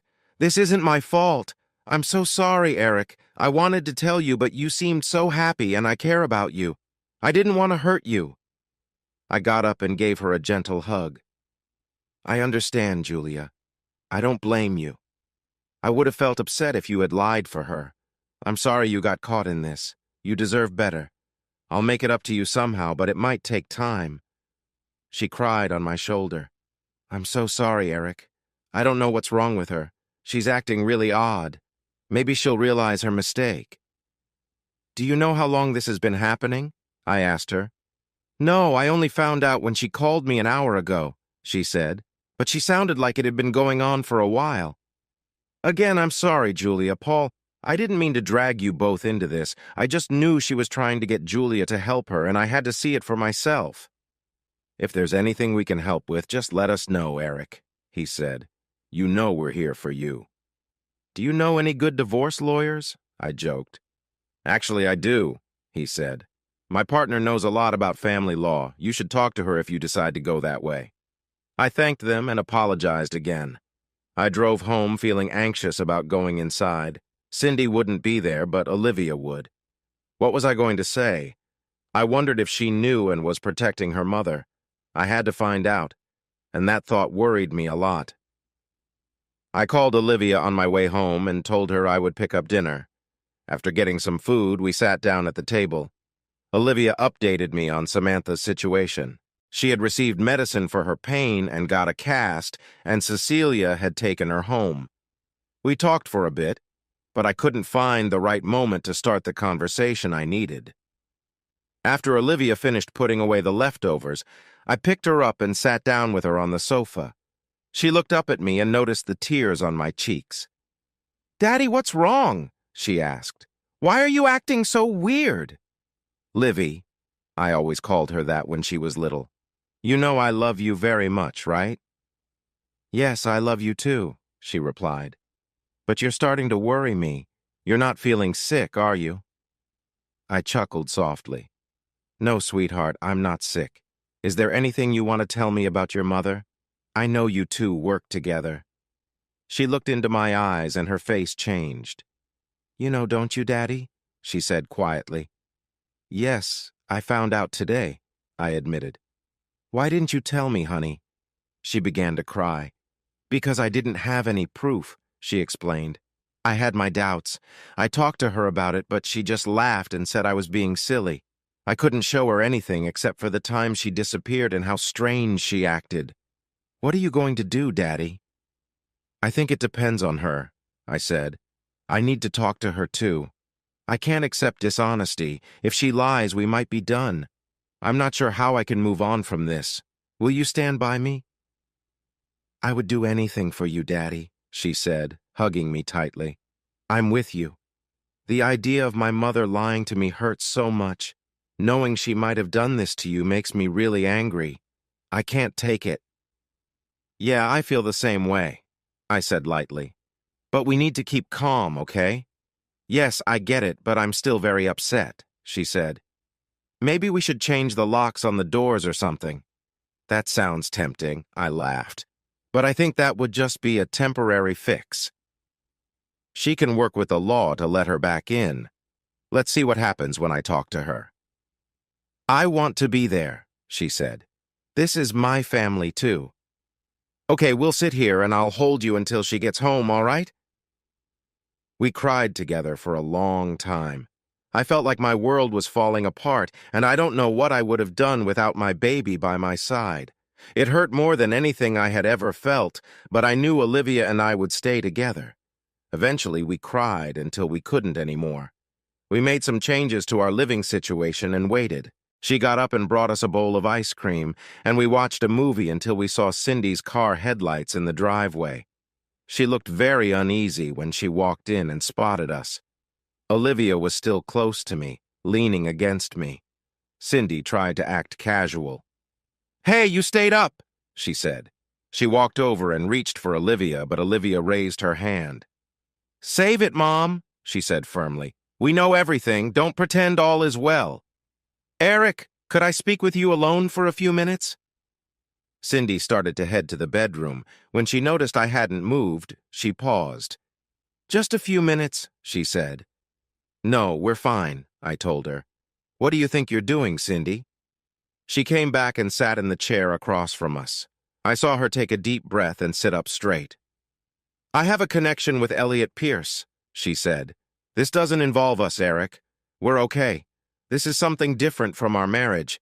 I'm not leaving you or anything. I just need this. I can talk to Elliot and we have an emotional bond. We've talked it out.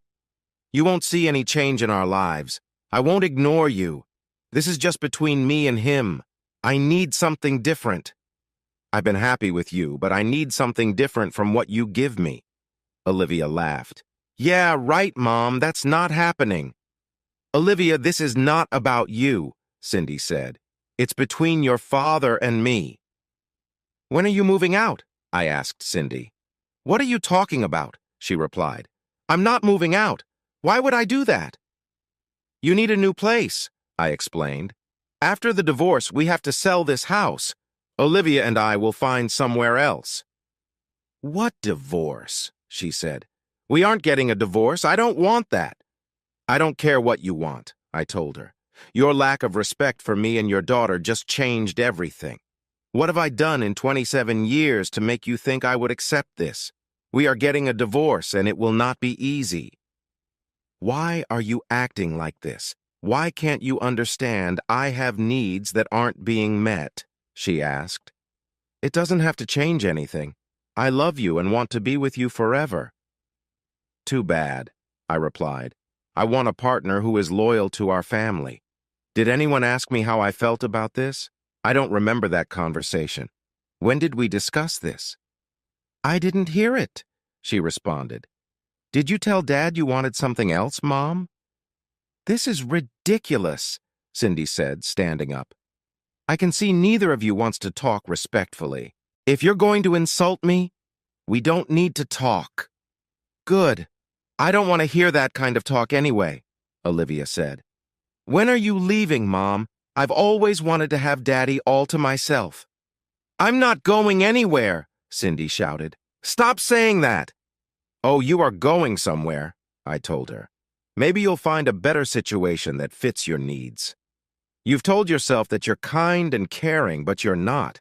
Now that we all see who you really are, it will be hard for you to be with us. I plan to share this with our friends and family, everyone. I can't wait to see how you deal with that. You're not going to tell anyone, she said. It would be too embarrassing for you. You just need time to get used to this.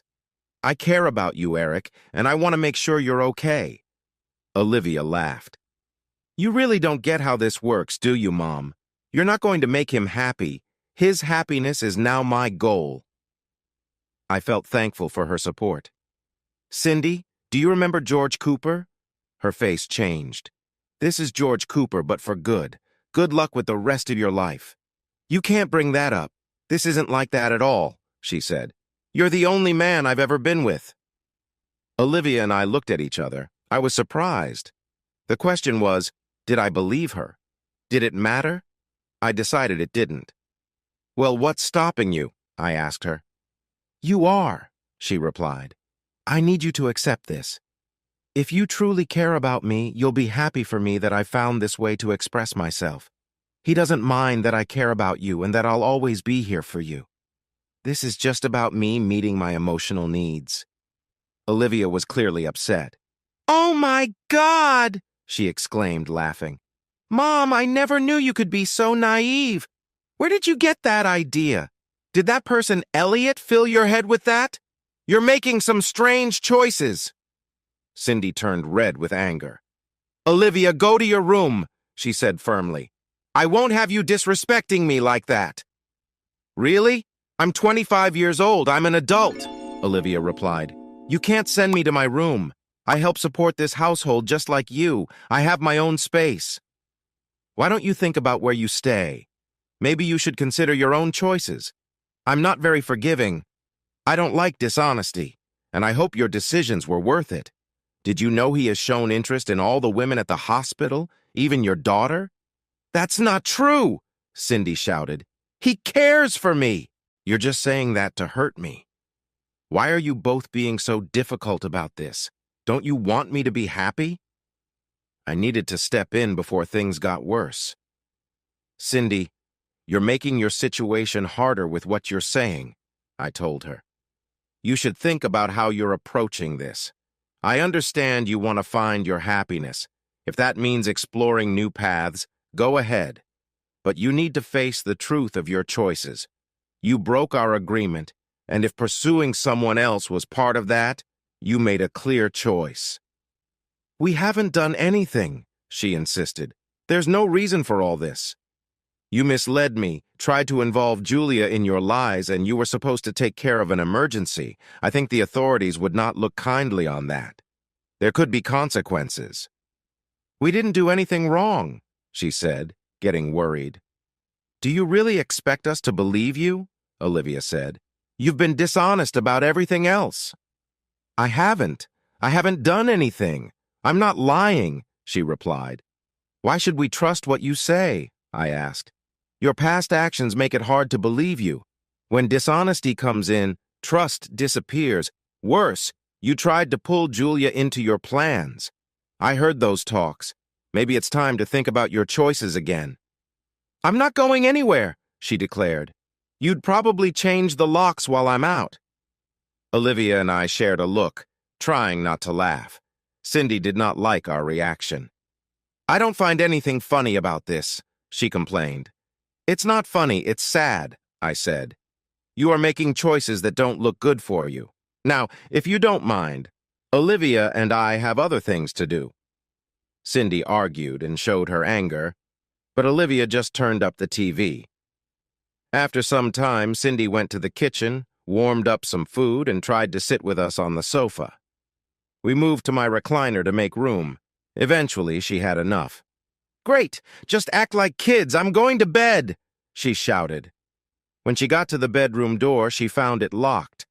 Olivia turned the TV down for a moment. Your things are in the blue room, she said kindly. Cindy shot us a fierce look before stomping away in frustration.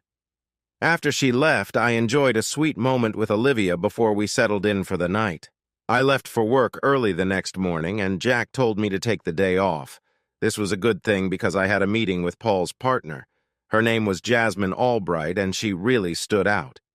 She was probably in her 40s, looking very elegant. Tall and slender, with lovely auburn hair, she seemed confident and smart. She clearly explained what I needed to do for the day. I ended up running a few errands, including trips to the bank, an insurance office, and HR, while handling paperwork and making calls. By the end of the day, I was tired, but still had one last place to go. I stopped by the grocery store and picked up 3 dozen eggs. When I arrived at Samantha's house, Cecilia welcomed me at the door. I was once again amazed by her beauty. She looked young, but was already in her 2nd semester of college. The tall guy was not around, which I was glad about. Cecilia hugged me and invited me inside. I had grabbed 3 coffees and 3 poppy seed muffins from Starbucks. Samantha was sitting in a cozy chair in the living room reading a magazine. Her face lit up when she saw me. She began to rise, but I quickly went over and knelt beside her chair. I gave her a hug, and she welcomed me with a bright smile. The 3 of us gathered around, sipping our coffee and enjoying muffins while we chatted. Samantha was feeling much better and kept sharing how much she cherished Olivia. We talked about Cecilia's studies. She wanted to become an education administrator. She aimed to transfer to a 4-year university after finishing at the local junior college and was working hard to earn a scholarship. I admired her commitment. She had big brown eyes and a lovely pixie-like face, with curly hair that often covered one side. One tiny ear peeked out, adding to her charming look. She caught me looking a few times, but just smiled back. I stayed for about 30 minutes and waved goodbye to both of them. I promised to come by again soon and left feeling like I had made 2 good friends. I decided I would check on them often to see if they needed anything. They hadn't mentioned any men in their lives. and the slim young man didn't seem like he would be very helpful. When I got home, Livy was there, and I took her out for barbecue. I shared my day with her, and she said Pierce had taken Cindy out for a while. I suspected they were making plans. I felt hopeful about my own situation as things seemed to be going well. We both went to bed before Cindy returned home. She knocked on the bedroom door, but I put in my earplugs and fell back asleep. In the morning, I found a note on the table. She wanted to talk and asked me to wait up for her that night. Work was back to normal, but I didn't feel quite like myself. Allison came in to discuss some sales issues, and I struggled to concentrate. After she had to shake me for the third time, she asked what was wrong. "I'm sorry, Allie. I'm just not feeling my best today," I admitted. "Well, you better snap out of it," she replied. "What's bothering you?" "I'm getting a divorce," I explained. Her eyes widened. "What? What happened?" "I didn't do anything wrong," I said. "Cindy came home and said she wants to be with Pierce. She tells me it won't change our marriage, but she wants to find what she calls happiness." "Really?" she said. "What does that even mean?" "I have no idea," I replied. "She swears she hasn't done anything yet, but says I need to let her be happy." Allison got up and made us both a drink. She is one of the most interesting women I know. There's something special about her that draws people in. Her beauty is loud, and I've always admired her a bit. Even with our complex past, she remains my closest friend. "What are you going to do?" she asked. "You aren't thinking about doing something extreme, are you?" I chuckled. "No, I just want to move on. I've spent enough time on this already. I don't have the energy for any revenge. I might need to talk to Pierce, but it won't be anything crazy." I didn't realize then just how serious my situation was. I honestly believed that if they had just left me alone, everything would be all right. The rest of the day with Allison made me feel better. Before I left, I promised to take her to dinner on Friday night. When I opened my front door, I walked into a heated argument. Cindy and Pierce were on the couch, and Olivia was standing in front of them, expressing her worries. It didn't take long for things to heat up, and I found myself stepping in to calm everyone down. Once it ended, I felt relief, but Cindy was upset with how it all went. "You'd like him if you gave him a real chance." "I did give him a chance," I told her. "I didn't hurt him so he has time to leave when he sees me." "Please, Cindy, would you like to go to a movie?" I asked Olivia. After we cleaned up, we headed out with Cindy waiting for us in the hall. We watched a movie that Olivia loved, though I wasn't a fan. Afterward, we had wings to eat. By the time we got home, Cindy had left. Maybe she had to go to the hospital. On Friday night, I took Allison out to dinner and then to a dance club. I felt okay about it. My marriage was finished. Allison was a fantastic dancer and made me feel good. Lots of guys asked her to dance, but she said she preferred to have someone with her. I offered to be that someone. "My social life isn't busy with interesting women," I told her. She smiled at me. "Well, I'll take you up on that. I've liked you since I was 15, you know." "Yeah, I've seen you have a crush," I laughed. "I felt a bit shy around you since then." "I know," she replied. "I would never hurt you. You know that, right, Eric?" "I do, sweetheart," I said. "I'm not really afraid of you. You are very loyal to those you care about." "If I find the right guy, I would be loyal to him too," she said, resting her head on my shoulder while we danced. "That person could be you, Eric." "I'm honored, Allie," I said. "I'm pretty confused right now. I'm not sure if I'll ever move on. Just remind me when you think I'm ready, okay?"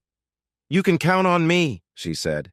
"Take me home, Eric, before I get too carried away." We laughed, and I took her home. She leaned in to kiss me at the door, and it felt special. I was glad it didn't go further. It helped my feelings a lot. When I got home, Cindy was still awake and tried to talk to me, but I was too happy to think about much. I went to bed and locked the door behind me. On Saturday morning, getting out of bed was tough. I lay there and thought about my plans for the day. Eventually, I got up and Cindy had made some coffee. I had a pastry and enjoyed a cup of coffee before she came in to say we needed to talk. "No, we don't," I said. Every word you say just makes me more upset. Please stop talking. When do you want to receive the papers? My lawyer says they will be ready on Monday. Do you want them delivered at work or here? I'm going to tear those papers up, she said. Why can't you see that I don't want a divorce? Yes, you do want a divorce, I replied. Everything you've done since you started seeing someone else has led to this. If you didn't want a divorce, you wouldn't have begun this affair. Maybe I made a mistake, she admitted. I've been thinking a lot. I don't want to lose you, Eric. I didn't expect you to react like this. You knew I would react this way, I told her. What made you think differently? Remember the last time? We were just young and naive back then, she said. I thought you would be more mature now. I am, I said. But you aren't. Mature people don't act like this. Honestly, Olivia is more mature than you. Everyone is. You're acting like a teenager. This feels pointless. Why don't you go be with Pierce? You seem better together.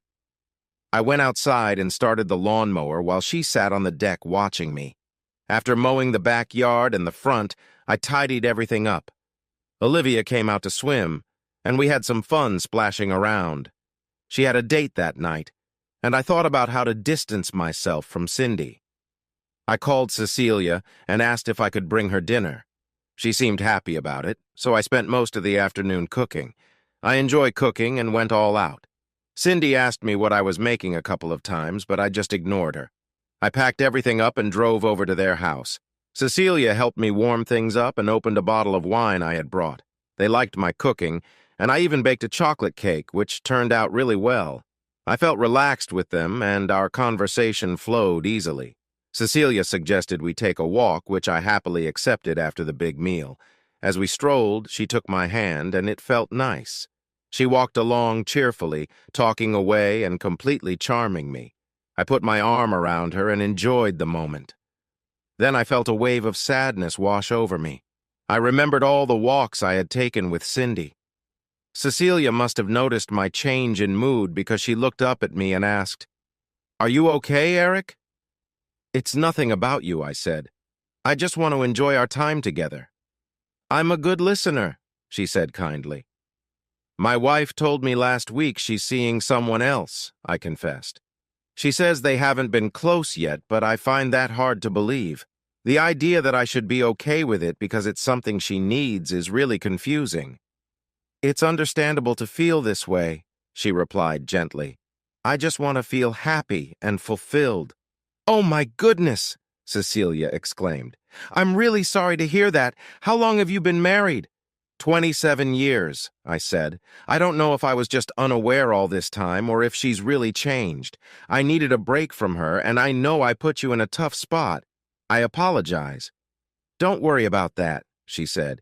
"You can lean on me any time. I really like you, Eric. What are you going to do?" "Right now, I'm thinking of divorcing her," I replied. "She doesn't see anything wrong with what she's doing, and I can't stay married to someone who doesn't understand." "I feel the same way. I'm so sorry, Eric. I can't imagine how hard this is for you." "It's not just the moment that gets to me," I admitted. "Being with you helps me forget my problems for a while. Spending time with you and Samantha makes me feel like there's a place in the world where I belong. I know I have friends who care about me." "Thanks, Cecilia." She looked up and hugged me tightly. "I'm here for you whenever you need me," she said. "I won't forget what you did for Grandma. She asks me every day if I've seen a hospital bill. You didn't have to pay for her care, but you did. You'll always be important to us. Eric, I know you're feeling confused right now. Just let me know when things are better for you, okay? I'll have something to share then." We walked and talked for 2 hours, taking breaks on benches with her hand in mine. I learned that her mother had struggled with addiction and had passed away 5 years ago. Cecilia had been living with Samantha since her mother's death. The young man I met earlier was her cousin, Ty, who lived on his own, but they remained close. I enjoyed our time together. She was smart and funny, and I could see us getting closer. But I needed time. I was too upset to think about anything more than friendship. We walked back, and Samantha offered me another cup of coffee, which I gladly accepted. We chatted for a while before I headed home. When I got home, Olivia was already there. We sat on the sofa as she shared stories from her day. Cindy came and sat down, but Olivia paused and stared at her. "What?" Cindy asked. "I'm just curious about my daughter's life." "Well, don't get too curious," Olivia replied. "You won't be around much longer. Don't you have somewhere else to be? Maybe you should talk to Pierce. He probably wants your attention." That made Cindy upset. She shouted about how selfish we were and how no one cared about her. "Cindy, it seems like you're able to take care of yourself," I said. "You don't need our help. We're going out for dinner." "Where are we going?" she asked. "Well, we means me and Olivia," I explained. "You can make your own plans." She continued to shout, but we left anyway. After that, Olivia and I played a game and didn't pay much attention to her efforts to join us. When Monday arrived, I went to work and was able to focus enough to get my tasks done. When I returned home, Cindy had made dinner. She seemed to have been busy and tried to chat with us, but we mostly ignored her. Later, I met Allison at a bar and we played pool for a while. She was really good, and I lost most of the games. Around 8, Olivia called and asked me to meet her at the Riverside Inn. She sounded worried but wouldn't say why. Allison decided to come with me. When we got there, Olivia met us and quickly explained that Cindy had gone with Pierce. She thought they were having an affair and wanted to confront them. We talked about whether we should go inside, but Olivia was so determined that I agreed. We went in and found out Cindy's room number, then waited at the door. Olivia had brought a camera just in case Cindy tried to deny anything later. We opened the door, and what we saw confirmed our fears. "If you hadn't been so difficult, this could have been a better situation," she said. "But you had to be stubborn." "Hi, Cindy," Allison said. "You might enjoy being with more than one person than who you were with before. Some people prefer a gentler approach." She took my arm. "I like someone tall and charming." "Get your hands off my husband," Cindy shouted. We turned and left, and I shut the door behind us. We walked back to the truck, and I felt a bit dazed. Allison drove while Olivia followed us to Freddy's. We ordered shakes, and the two of them chatted. Noticing I was quiet, they moved a bit closer to me. "Eric, I know this is hard, but it's not the end of the world," Allison said kindly. "You're going to be all right. You have people who care about you. I care about you. Olivia cares about you. Everything is going to be okay." It might seem tough right now, but I have some good news that will help. I will tell you more about it at work tomorrow. You have a meeting with Dad at 10. This will change things a bit, but it's what you need. Just take me back to my car. As I walked between two wonderful girls I knew, it didn't make everything perfect, but it made me feel a little better. I took Allison back to the bar and then home. Olivia was still awake, and we chatted for a while. Cindy came in about an hour later. "I stopped for gas on the way home, but my credit cards didn't work," she said. "What did you do, Eric?" "Since we're getting divorced, we can't share credit cards anymore," I said. "We now have separate bank accounts. I have one, you have one, and there's another for shared expenses that Olivia is on too.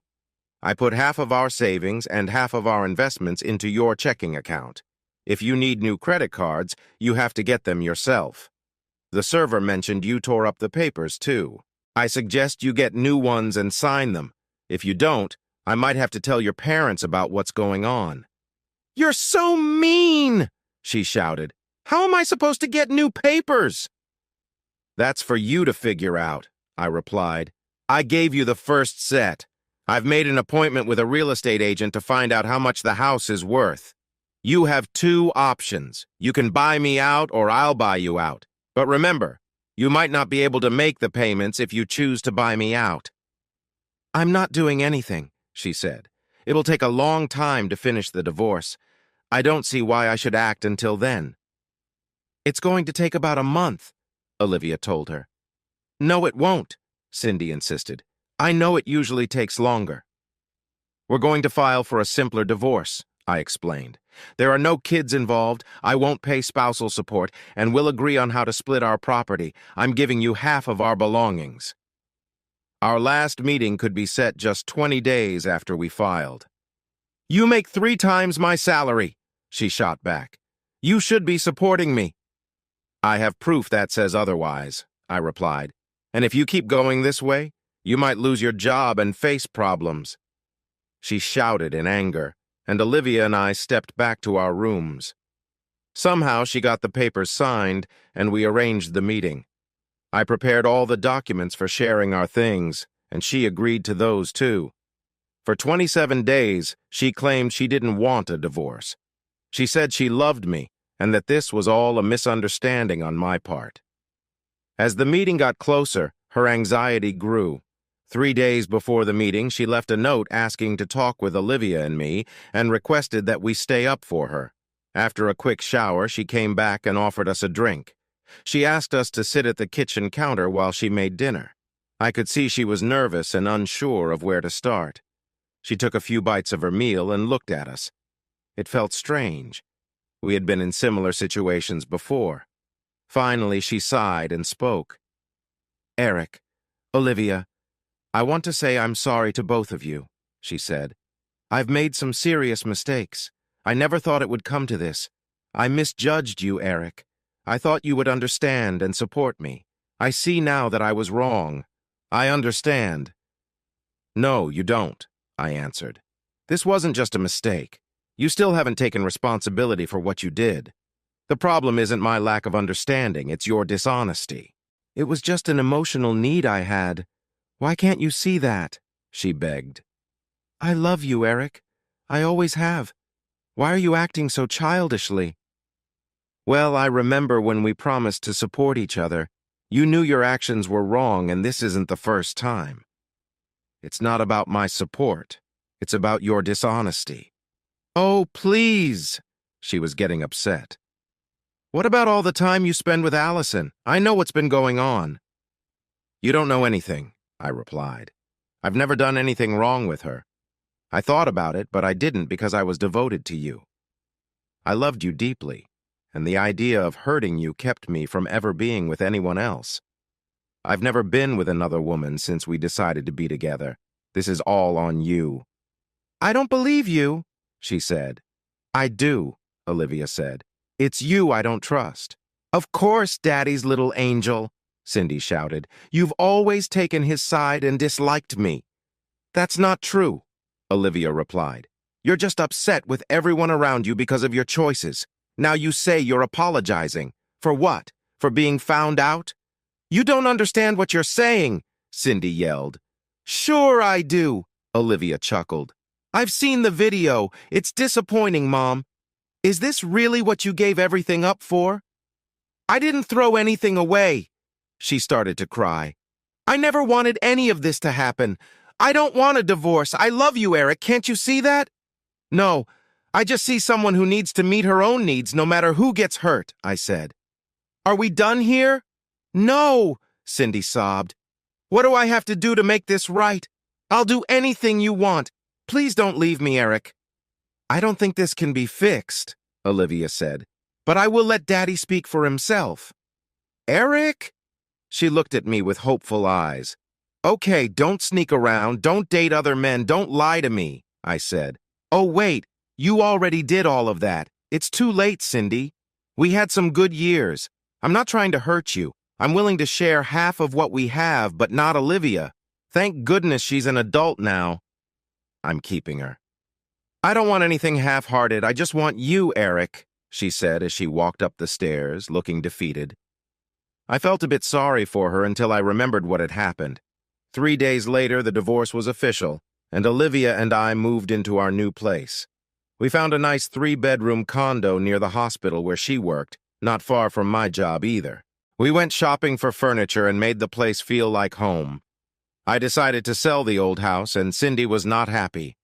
When I came out from work, she was leaning against my truck. What do you want, Cindy? I asked. Where am I supposed to live? She replied. Don't you think this has gone on long enough, Eric? How long are you going to stay mad at me? Can't we just move on before it's too late? Are you really selling the house, or is this just to teach me a lesson? If it is, I've learned it. Now just stop and come home. I realize I made a mistake. Can't you just forgive me? I forgive you, I said. Now could you please move away from my door so I can go home? She stepped aside to her car, and I went home, not the old home, but the new one. I had been there about an hour when my phone rang. It was Jack. Eric, we have a meeting at 10 in the morning, he said. This is the one we were supposed to have a while back. We ran into some issues, but it's all set now. It's important, and I want you to be prepared. Allison has told me about what's been going on in your life. I want to know you've got a handle on that. I told him I was fine and would be ready. I really was fine. I surprised myself. As I thought about things, I realized this outcome was likely. The surprising part was that it had lasted so long. There was something off about Cindy's sense of right and wrong. It always had been. The only thing that kept her on track was her fear of losing me. I made quite an impression on her with the George Cooper situation, and she had not forgotten it for 27 years. Her need for fulfillment finally won over her fear, and she decided to act. I realized I had wasted a lot of time. At 46, it was time for me to plan the rest of my life. I called Allison to see if she wanted to hang out, but she was on a date. Next, I reached out to Samantha and Cecilia for dinner. They were free, so I made a reservation at Gino's, a nice Italian restaurant I had been to before. It was a bit expensive, but the tetrazzini was outstanding. I got my car ready to take them. I didn't want to show up in a truck at a nice place. They drove to my house, and I welcomed them in when they rang the doorbell. They admired the new place, and I offered them some wine along with a little tour. When we were finished, I led them out to the garage. Cecilia started jumping with excitement. "Oh my gosh, what is that?" she exclaimed. I looked around, unsure. "What is it, Cecilia?" "That car. I love it. What is it?" "It's a 1951 Mercury," I replied. "Do you want to take it for a spin?" "Absolutely," she said, glowing with excitement. "What's under the hood?" she asked eagerly. "Please tell me it's not just a regular engine." "No, I chose something special for this one," I explained. "It's a Windsor 351, but with upgrades. It's a 408 with about 540 horsepower and plenty of power. You're into cars, right?" "I love fast cars," she said, grabbing the keys from me. She figured out there were no door handles, so she used the remote to open the doors. We hopped in and she started the car. The rumble of the engine filled the garage and she looked thrilled, her eyes shining with joy. She saw the nitrous switch and said, "I have to try that." She could hardly contain her excitement. She put the car in reverse and sped down the street. Samantha squealed with delight, and I fastened her seatbelt, then secured my own. Cecilia laughed.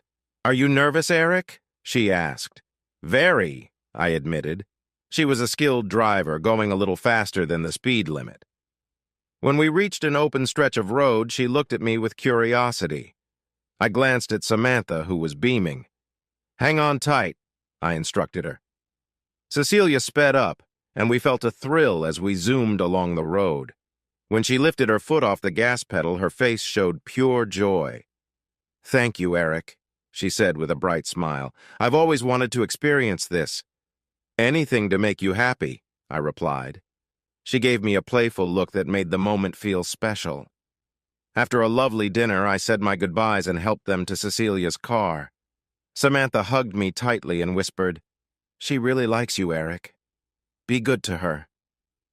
I winked at her before she got in, then turned to Cecilia and invited her to the lake on Saturday.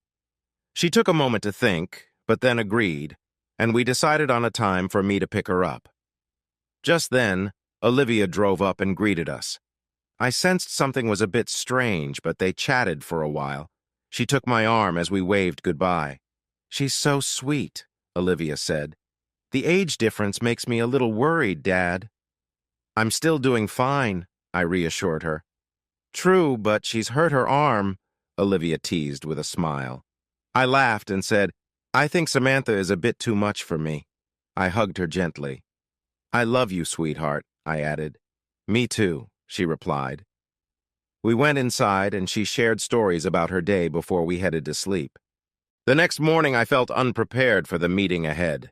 When I arrived, a tall man with a Northern European look sat in the office with 3 serious people, including our company's lawyer, Jack, and Allison. Jack introduced me to the tall man, whose name I struggled to say. Eric, we're selling the business, Jack explained. I'm ready to retire. Allison wants to stay but not run the company. The buyers want you to be president of the company and vice president at the parent company. Here's the offer. I think you'll like it. He handed me a folder. I didn't open it right away. What about Allison? I asked. She smiled warmly. I'll take your old job, she said. I'll give my assistant a promotion and have a good package myself. Thanks for considering me, Eric. I gently squeezed her arm.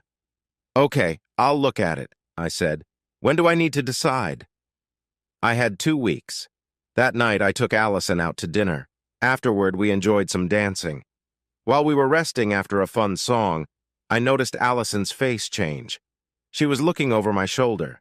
I turned to see Cindy sitting across from us, pulling someone along with her. Allison greeted them coolly. Cindy, nice to see you. Cindy shot back.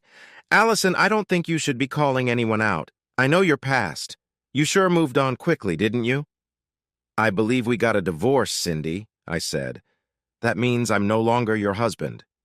Yes, and we all know why your wife left you, Cindy snapped. Did you really have to send her that video, Eric? You ruined a good marriage. Well, I think I'm better off, I replied. I'm not married to someone who was unfaithful, and it looks like you two have your own issues now. I hope you're doing okay. Olivia hasn't talked to me since you moved out, she said. Did you have to turn her against me too? That's not my doing, I told her. I haven't said anything bad. We don't talk about you at all, Cindy. You hurt us, but we're moving forward. She doesn't take my calls, she snapped. How is that my problem? I asked. Maybe she's better off without you. Now it's time for you to go. I didn't invite you to stay. Cindy stormed out, and I turned back to Allison, pulling her close for another dance. The music switched to a slow song, and she rested her head against me. I'm sorry, Eric, she whispered. It's not your fault, I said, gently stroking her hair. I'm sorry she interrupted our evening. As she looked up at me, her eyes sparkled with a light that was hard to ignore. I thought about the past, but focused on how warm she felt next to me. She had a nice tan and a few freckles on her nose and neck. Her strong cheekbones and full lips made her very attractive. I was drawn to her charm. We shared a long, sweet kiss, just swaying to the music. I meant it when I told you I've loved you since I was 15, she said, pulling back a little. I never thought I would get a chance. I love you too, I replied. You're my best friend. You wouldn't even go to dinner with me unless it was for work, she laughed. Yeah, well, I didn't trust myself around you, I admitted with a smile. I know you, Allison. You always have a way of getting to me. You're so wrong, she said sincerely.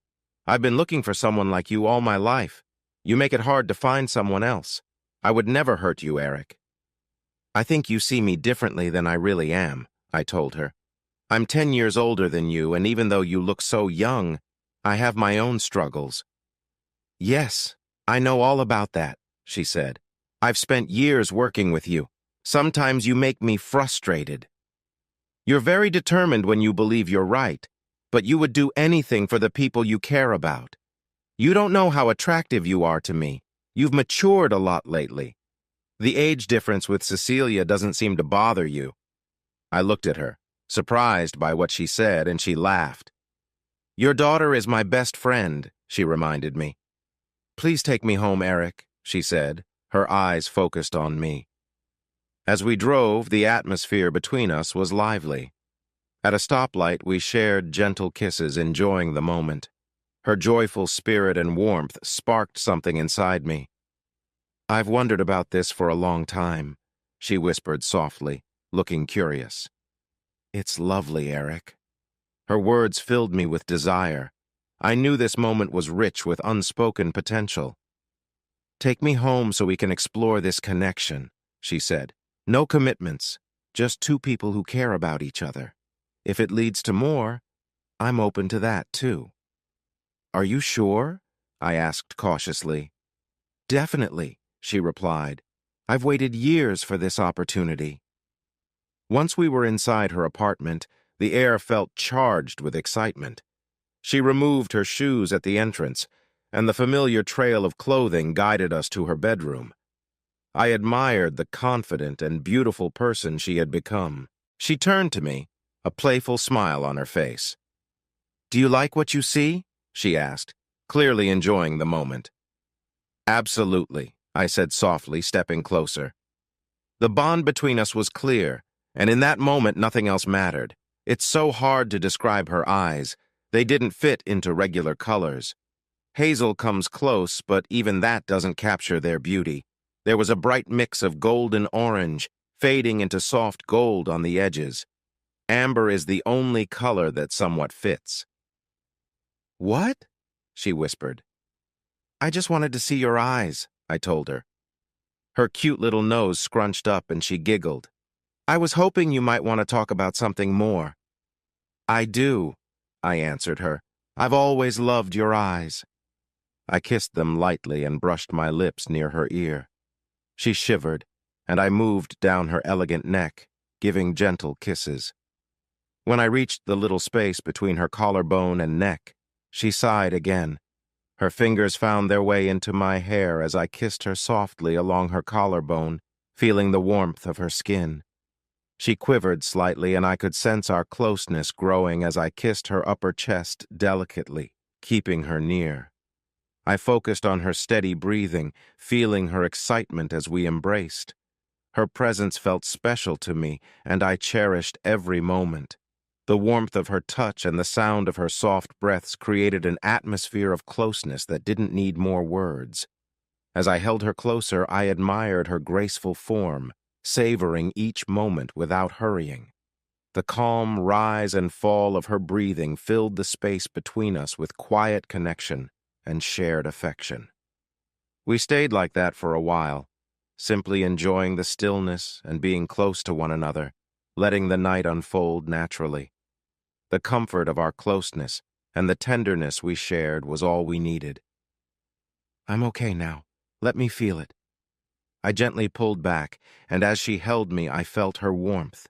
She sighed softly as we settled into a comfortable rhythm, and our connection grew deeper. It was a special moment, filled with gentle intensity. As we shared this closeness, she let out a soft breath, showing her happiness. I held her gently, feeling the strong bond we had. "Eric," she said softly, her feelings clear. "I'm really touched by what we share." I understood how important this moment was. "You've always meant so much to me," I replied. "Your presence means a lot to me." She looked at me thoughtfully. "Do you remember when I said no strings attached?" she asked. "Yes, I remember," I said softly. "I was honest when I said I wanted more. I want to be near you and build a future together." Her words moved me. "Please give me a chance." I tried to calm her worries with a warm look. "I care about you, Allie. I've always admired your strength and passion. I'm willing to see where this connection leads us." Her eyes sparkled with hope. "I know I can make you happy, Eric. Trust me on this." "I do believe in you," I said. "Let's take it step by step." After a moment, she nodded, and we enjoyed the warmth of that moment together. I thought I was completely tired, but the next morning proved me wrong. I woke up to the joy of her company, and our morning together was refreshing. Later, I hurried to work, still feeling good from our conversations. Olivia came in as I was leaving, looking serious. "Daddy, I need to talk to you this evening," she said. "Okay, sweetie," I replied, giving her a quick hug before I left. At work, the day felt strange as my thoughts drifted back to our earlier talks. When Allison walked in, she brought a lively energy that cut through my daydreams. "Keep those thoughts to yourself, big guy, or we might find a private moment later," she joked with a smile, her confidence lifting my spirits. "Allie, you can't say that here," I replied, glancing around to make sure no one else heard. After a long day, I got home to find Olivia just arriving. She went to change, and then the doorbell rang. When I opened it, Cecilia was there, cheerful and friendly. "Would you like something to drink?" I asked as she came inside. We settled down on the sofa, chatting comfortably. "Eric, I need to discuss something with you," she said, sounding serious. I felt a wave of concern wash over me. I prepared myself for whatever she would say next. She was really cute, just like a little kitten. However, she was younger than Olivia. I enjoyed being around her and liked everything about her, but I saw many challenges ahead, even without considering Allison. So I waited for her to continue. "I'm not sure how to say this," she finally admitted. "I really appreciate what you did for Grandma, and you've been so nice to us since then. I know you're fond of me, Eric. I know I look appealing, and a lot of guys think I'm cute. You're a handsome guy, too. When we first met, I felt a spark, and I'm attracted to you. But I don't think a long-term relationship would work, and I want to avoid any hurt feelings." I gave her a gentle hug. "I understand," I replied. "It's nice to hear that you think of me that way. I would love to be your friend. I want us to stay friends for a long time. The thing is, there's someone special in my life. Well, actually 3 special women, but only one I want to be with in that way." She smiled back at me. "I'm really happy to hear that," she said. "That simplifies things. I think I'll be around for a while, Eric. I have someone too." "Is it someone I know?" I asked curiously. "Kind of," Olivia said from the doorway. "Dad, would it be okay if I went to the lake with you and Cecilia on Saturday?" I must have looked shocked. My gaze moved between them as Olivia burst out laughing and joined me. I finally managed to gather myself. "I didn't realize you two had become so close," I commented. They both found that funny. "We both appreciate great guys," Cecilia said. "It felt like love at first sight when we met at the hospital. Olivia called me and asked me out. We've been on 2 dates, and I think I've found someone really special. She feels the same way about me. Do you not like this, Eric?" I pulled them both into a big hug. "Not at all," I said. "2 girls I care about loving each other. What's not to like? I'm very happy for both of you. Now I get to enjoy time with 2 amazing girls at the lake on Saturday." "I'm pretty sure there will be 3 of us," Olivia said. "I invited Allison. I'm surrounded by strong women," I joked. "Yes, isn't it great?" my daughter said. "You're going to be very happy." Allison came home, and I spent Thursday and Friday nights with her. I was tired at work, but Olivia was right. I was very happy. In fact, I was thrilled. When I was home, Olivia and Cecilia treated me with so much kindness. There was a small issue because Cindy kept bothering us. She called me 3 times a week and bothered Olivia. They finally met, and I don't know what Olivia said or did, but Cindy stopped calling. Olivia mentioned she moved to Oklahoma City and was working in a new place. I didn't mind as long as she stayed away. After about 3 months, with Allison encouraging me, I finally decided to move in with her. She was everything I had hoped for. About 8 months later, I took her, Olivia, and Cecilia out for dinner on a Friday. I had a little surprise planned. After dinner, I signaled to the waiter and he went into the kitchen. He returned with 4 pieces of cake, handing them out, saving Allison's for last. It had a small figure of a swan on top, holding a ribbon in its beak, and there was a ring tied to that ribbon. The ring had 3 little diamonds around a bigger square emerald. She put her hand over her mouth and looked at me. Her amber eyes were shining. "Allison, will you marry me?" I asked.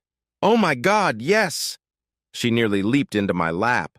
Everyone around me was laughing and cheering as they pulled me into a club. I felt like I was on top of the world. 3 amazing women led me to a booth, and all eyes were on us. I sensed that my future was going to be bright. On Monday, I played golf with Jack. I had beaten him on the last hole and got to tee off first. I hit a great shot. It curved just right, and I was about 60 yards from the hole. "Nice shot," he said, clearly surprised. Wow, Eric, I need to step up my game. I laughed. Just like good wine, Jack. I get better as I go. He hit his shot into the trees. Looks like that birdie is out of reach, I teased him. Yeah, he said with a grin. Seems like you have all the luck. Hey, listeners of Lady Cheating Tales. If you love today's story, make sure to hit subscribe and turn on notifications. We've got more thrilling tales on the way, so don't miss out. Thanks for listening, and see you in the next story.